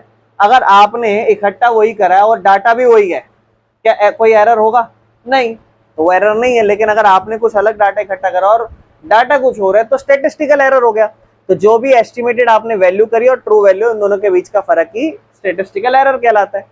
अब ये जो एरर है वो कैसे होता है, एक सैंपलिंग एरर हो सकता है भाई, जायज बात है, सैंपलिंग में ज्यादा चांसेस होते हैं क्या होने के, एरर, क्योंकि इसमें आप पूरा पॉपुलेशन को इकट्ठा नहीं कर रहे हो, आप थोड़े थोड़े पोर्शन को सिलेक्ट कर रहे हो, है ना।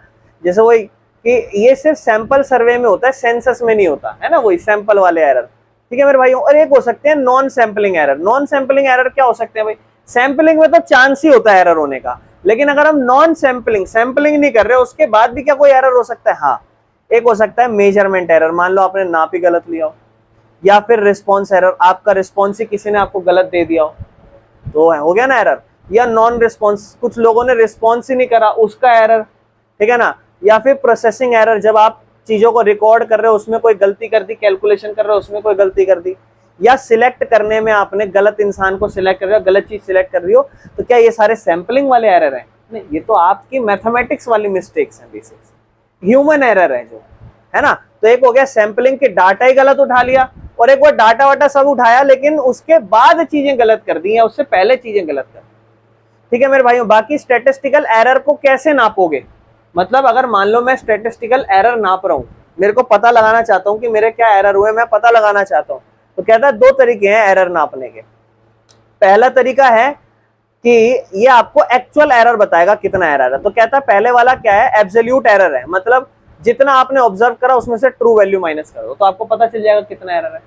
बेसिक सी बात है। मान लो आपने परसेंटेज पता लगाई, पता चला 75% आपने ऑब्जर्व करी है, जबकि परसेंटेज 70 बन रही थी, तो एरर कितना आएगा? 5%। बेसिक सा फॉर्मूला है ना, कोई दिक्कत नहीं है। देखो ट्रू वैल्यू 100 ऑब्जर्व करी, ऑब्जर्व वैल्यू 95 है, तो आप क्या करोगे? ऑब्जर्व वैल्यू में से आप दोनों कुछ भी कर लो बेटा, मॉड्यूलस लगा रखा, आंसर पॉजिटिव ही आएगा। नेट फर्क पता लगाना है अपने को, चाहे इसमें से ये माइनस करो चाहे उसमें से, एरर आपका मेन ही आएगा। दूसरा मेरे भाइयों रिलेटिव एरर है, मतलब ये आपको साइज बताता है, वो तो आपको एग्जैक्ट एरर बता रहा है, लेकिन ये आपको एरर का साइज बताता है जिससे आप कंपैरिजन कर सकते हो। फॉर्मूला क्या है एब्सोल्यूट एरर का? देखो वही सिंपल है formula, absolute error divided by true value multiply 100 होगा यार। जैसे मान लो एब्सोल्यूट एरर पता चला 5 है, इसका मतलब एब्सोल्यूट एरर ये साइज बताता है कितना परसेंट एरर है। जैसे मान लो आबादी इकट्ठी करी, पता चला 1,38,000 आपने आबादी इकट्ठी करी, मतलब आपने जब डाटा इकट्ठा करा तो पता चला 1,38,000 था, जबकि पता चला डाटा जो है मेरे भाइयों 1,20 था। तो एब्सोल्यूट एरर कितने का है? 18,000, कहानी खत्म। लेकिन रिलेटिव एरर क्या है? ये परसेंटेज पता लगाएगा, मतलब कि भैया ट्रू वैल्यू क्या थी? 1,20,000, ये ट्रू वैल्यू होनी चाहिए थी, एरर कितने का कर दिया? मल्टीप्लाई 100। बस कितना परसेंटेज ही तो निकाल रहे हैं। किस चीज का परसेंटेज निकालो? एरर का। एरर ऊपर रखो, नीचे क्या? ट्रू वैल्यू जो होनी चाहिए, खत्म, कोई दिक्कत तो नहीं। मेरे भाइयों अब आ रहे हैं हम source of secondary data. Primary ही चल रहा था तब से, प्राइमरी में सैंपलिंग नॉन सैंपलिंग सब हो गया, अब हम चल रहे हैं सेकेंडरी डाटा इकट्ठा करना, जो कि ज्यादा बड़ा है नहीं। सेकेंडरी डाटा तो ऐसा डाटा है जो ऑलरेडी इकट्ठा हुआ है, आप जस्ट उसको एक तरीके से रिसर्चर ने ऑलरेडी मेहनत कर रखी है, आप जस्ट उसको लेकर आ रहे हो, इसमें कोई आप कलेक्ट नहीं कर रहे बेटा। बाकी सेकेंडरी डाटा मेरे भाइयों दो तरीके से निकल सकता है, एक हो सकता है पब्लिश्ड और एक हो सकता है अनपब्लिश्ड। पब्लिश्ड और अनपब्लिश्ड में अगर फर्क बताऊं, पब्लिश्ड सोर्स क्या है? ये ऐसे सोर्स है जहां पर डाटा इकट्ठा किया जाता है, प्रोसेस किया जाता है, ऑफिशियली पब्लिश किया जाता है। जैसे IMF या वर्ल्ड बैंक हो गई, आप उनका डाटा अगर पढ़ रहे हो और आप अपने काम में ला रहे हो तो प्राइमरी डाटा है, सेकेंडरी डाटा है? सेकेंडरी, क्योंकि वो वर्ल्ड बैंक या IMF ने इकट्ठा करा है। लेकिन IMF और वर्ल्ड बैंक ने जो इकट्ठा करा है वो पब्लिश्ड डाटा है, एक तरीके से सिक्योर डाटा है, पूरा सिस्टमैटिक डाटा है, पब्लिश डाटा, ठीक है ना। ये प्रिंटेड या डिजिटल फॉर्म में अवेलेबल है और ये लाइब्रेरी, गवर्नमेंट ऑफिस, इन सबसे आप ले सकते हो। एग्जाम्पल सेंसस की रिपोर्ट पता लगाना, जो सरकार सेंसस करा रही है वो प्राइमरी नहीं है, लोगों से इकट्ठा करे, सेकेंडरी है। लेकिन सेंसस क्या है? पब्लिश डाटा है, पब्लिश हो रखा है, ऑफिशियल डाटा है एक तरीके से, ठीक है ना। कोई जर्नल या बुक्स या न्यूज़पेपर, मैगजीन या फिर IMF, वर्ल्ड बैंक, ये सब, ठीक है मेरे भाइयों। अनपब्लिश पे आते हैं, ये फॉर्मली पब्लिश नहीं हुए या पब्लिक के लिए अवेलेबल नहीं है फॉर्मली, जैसे सब एक्सेस ले सकते हैं ना, वो है नहीं है। ये डाटा जो है या तो रॉ डाटा है या इनकम्प्लीट है या अनप्रोसेस्ड है, पूरा नहीं हो रखा है, ऐसा समझ लो। और यूजुअली ये जो है ना अवेलेबल होता है उस सोर्स इंस्टीट्यूशन में, उसी संस्था पे जहां पर ये चीजें होनी है, ठीक है ना। स्पेशल परमिशन के थ्रू, मतलब आपको डाटा चाहिए, ऑफिशियली अवेलेबल नहीं है, जिस संस्था से आपको डाटा चाहिए वही संस्था आपको डाटा देगी, उसके पास जाओ और परमिशन है तो उनको आप देख सकते हो डाटा। अदरवाइज प्रॉपरली आपको कोई डाटा नहीं मिल रहा। समझ रहे हो? एग्जाम्पल, स्कूल के रिकॉर्ड, अगर मान लो स्कूल का कोई रिकॉर्ड चाहिए आपको, तो क्या बाहर पब्लिश होगा क्या आपका स्कूल का रिकॉर्ड? नहीं ना, अलग से रख रखा होगा, वहां जाओ, अगर वो परमिशन दे रहे हैं तो पढ़ लो, ठीक है ना। हॉस्पिटल, कंपनी, या मिनट्स ऑफ मीटिंग्स, ठीक है ना, कुछ मीटिंग्स के मिनट्स का डाटा, या फिर मेरे भाइयों पर्सनल डायरी, ये सब चीजें। तो ये सब डाटा तो हैं, किसी और ने इकट्ठा करा, लेकिन ये अनपब्लिश्ड है, एक तरीके से प्राइवेट है, अनऑफिशियल डाटा है, जो इजीली सबके लिए अवेलेबल। समझ रहे हो मेरे भाइयों? अच्छा, अगर आप सेकेंडरी डाटा यूज कर रहे हो तो आपको क्या क्या चीजों का प्रिकॉशंस ध्यान रखना चाहिए। कहता है सोर्स को चेक करो, क्या वो रिलायबल या ट्रस्टवर्दी सोर्स है। दूसरा कहता है रेलेवेंसी चेक करो, मतलब आपके लिए क्या रेलेवेंट है, आप पढ़ रहे हो क्या आपके लिए वो यूजफुल है, इस चीज का ध्यान रखो। तीसरा एक्यूरेसी देखो, क्या वो सही एक्यूरेसी रख रहा है डाटा, कहीं पता चले नकली डाटा है, एक्यूरेसी नहीं है, कुछ भी लिख रखा है। तीसरा अंडरस्टैंड द मेथोडोलॉजी, मतलब मेथड चेक करो भाई वो कैसे एक कलेक्ट किया गया था। अगर जो डाटा कलेक्शन है उसका मेथड पुअर है तो जायज बात है वो सही नहीं डाटा है ना, समझ रहे हो। बाकी बायसनेस ना हो उस डाटे में, मतलब आप उस डाटा को देख रहे हो तो चेक करो कैसे बायसनेस तो नहीं है, कहीं ऐसा नजर आ रहा हो। बाकी कंप्लीटनेस चेक करो, क्या पूरा कंप्लीट भी है डाटा। बाकी कंसिस्टेंसी चेक करो, ठीक है ना, बस और कुछ। तो ये कुछ बातों का आपको ध्यान रखना है जब भी आप डाटा इकट्ठा कर रहे हो मेरे भाइयों। नेक्स्ट टॉपिक है सेंसस ऑफ इंडिया। तो टॉपिक है सेंसस ऑफ इंडिया। सेंसस मतलब जनगणना। तो सेंसस होता क्या है? सेंसस मतलब कंप्लीट काउंटिंग करना जितने भी इंसान है, हर एक इंसान की। और ये डाटा सेकेंडरी डाटा है जो सरकार के द्वारा इकट्ठा किया जाता है, ठीक है ना। तो how often is census conduct? Census हर 10 साल में कंडक्ट होता है, हर 10 साल में, ध्यान रखना। सबसे पहला 1872 में हुआ था और 1881 से हर 10 साल होता आ रहा है। लास्ट अपना कब हुआ है? 2011 में, ठीक है बेटा, ध्यान रखना। अभी तक जितने भी डाटा कंपेयर करे जाते हैं सारे 2011 से करे जाते हैं, इसलिए 2027 में डाटा होना बहुत जरूरी है, ठीक है। मकसद क्या है बेटा सेंसस का? आबादी का साइज पता चलता है, डिस्ट्रीब्यूशन कंपोजिशन के बारे में पता चलता है, पढ़े लिखे लोग कितने, कितनी ऑक्यूपेशन है, कितने धर्म है, कितनी लैंग्वेज है, सबके बारे में पता चलता है। प्लानिंग पॉलिसी के बारे में पता चलता है, सरकार फिर आगे जाके कैसे प्लानिंग करेगी, कितनी आबादी है उस हिसाब से। बाकी आपको रिसर्च प्रोवाइड करता है एडमिनिस्ट्रेशन पर्पस के लिए, ठीक है मेरे भाइयों। बाकी ऑर्गेनाइजिंग बॉडी कौन ऑर्गेनाइज करता है? तो सेंसस जो होता है वो कंडक्ट करा जाता है office of the registrar general and census commission of India, census commissioner of India, under the ministry of home affairs. यानी कि कौन सी मिनिस्ट्री उसको लॉन्च करती है, या क्या कहते हैं, कंडक्ट कराती है, that is ministry of home affairs. और किसके अंदर? Office at the registrar general and census commissioner of India. क्या क्या जानकारी इकट्ठी करी जाती है? टोटल आबादी, एज, उम्र के कितने कितने लोग हैं, सेक्स डिस्ट्रीब्यूशन, कितनी एज के कितने लोग हैं और कितना मेल फीमेल है, लिटरेसी रेट, पढ़ा लिखा कितना, पार्टिसिपेशन कितना लोग काम कर रहे हैं, हाउस होल्ड कितने हैं, ठीक है ना, या माइग्रेशन पैटर्न्स कितने, कौन कितना कहाँ से जाके कहाँ काम करता है, फर्टिलिटी कितने जो है बेटा, फर्टिलिटी है, मोर्टेलिटी रेट्स है, एक तरीके से कितने लोग पढ़ लिख रहे हैं, कितने लोग मर रहे हैं, अलग अलग हर तरीके के सारे डाटा जो आप 9th की इकोनॉमिक्स 10th की इकोनॉमिक्स में पढ़ते आ रहे हैं। फायदा क्या होगा? एक कंप्लीट और रिलायबल डाटा है भैया, इससे आपको ये पता चलेगा कहाँ पर आपको सरकार को बजट बना के कहाँ खर्च करना चाहिए जिससे प्लानिंग अच्छे से हो। बाकी इससे रिसर्चर, इकोनॉमिस्ट और प्लानर सबके लिए बढ़िया काम होगा और ये बेस है हर सर्वे का, ठीक है ना मेरे भाइयों। समरी मैंने आपको बता ही दिया बेटा, कोई दिक्कत तो नहीं है। चलो आगे चलते हैं। एनएसएसओ, मैंने आपको बोला था कि सेंसस समझाऊंगा और एनएसएसओ समझाऊंगा आगे जाके। बेटा NSSO national sample survey office है, ये गवर्नमेंट एजेंसी है, गवर्नमेंट सरकार की एजेंसी है जो लार्ज स्केल पर सैंपल सर्वे करती है और ये भी सेकेंडरी डाटा के लिए इंपॉर्टेंट है। इसको 1950 में स्टैब्लिश करा गया था, रेगुलर सर्वे करती है ये, ठीक है ना। और इसका मकसद क्या है? रिलायबल और टाइमली डाटा देती रहे। किस चीज का? एम्प्लॉयमेंट का भी डाटा ये देती है, कितने बेरोजगारी है, कंजम्पशन कितना कंज्यूमर खर्च कर रहे हैं, एजुकेशन, हेल्थ, एग्रीकल्चर, सबका डाटा देती है और आपको गवर्नमेंट प्लानिंग और पॉलिसी फॉर्मेशन हर चीज का ध्यान रखती है, ठीक है। बाकी सर्वे जो कंडक्ट करती है तो वो मैंने आपको ऊपर ही पढ़ाया, वो ये है। बाकी ऑर्गेनाइजिंग बॉडी मेरे भाइयों ये वही है, एनएसएसओ। ये ministry of statistics and programme implementation, MOSPI के अंदर काम करती है। Census ministry of home affairs के अंदर था, ये ministry of statistics and programme implementation था मेरे भाइयों, ठीक है।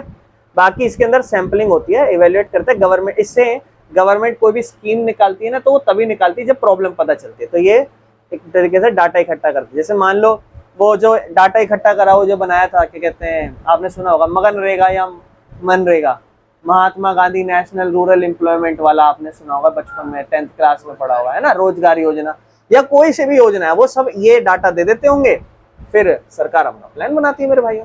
ठीक है जी, कोई दिक्कत तो नहीं है, अपना चैप्टर कंप्लीट हो गया।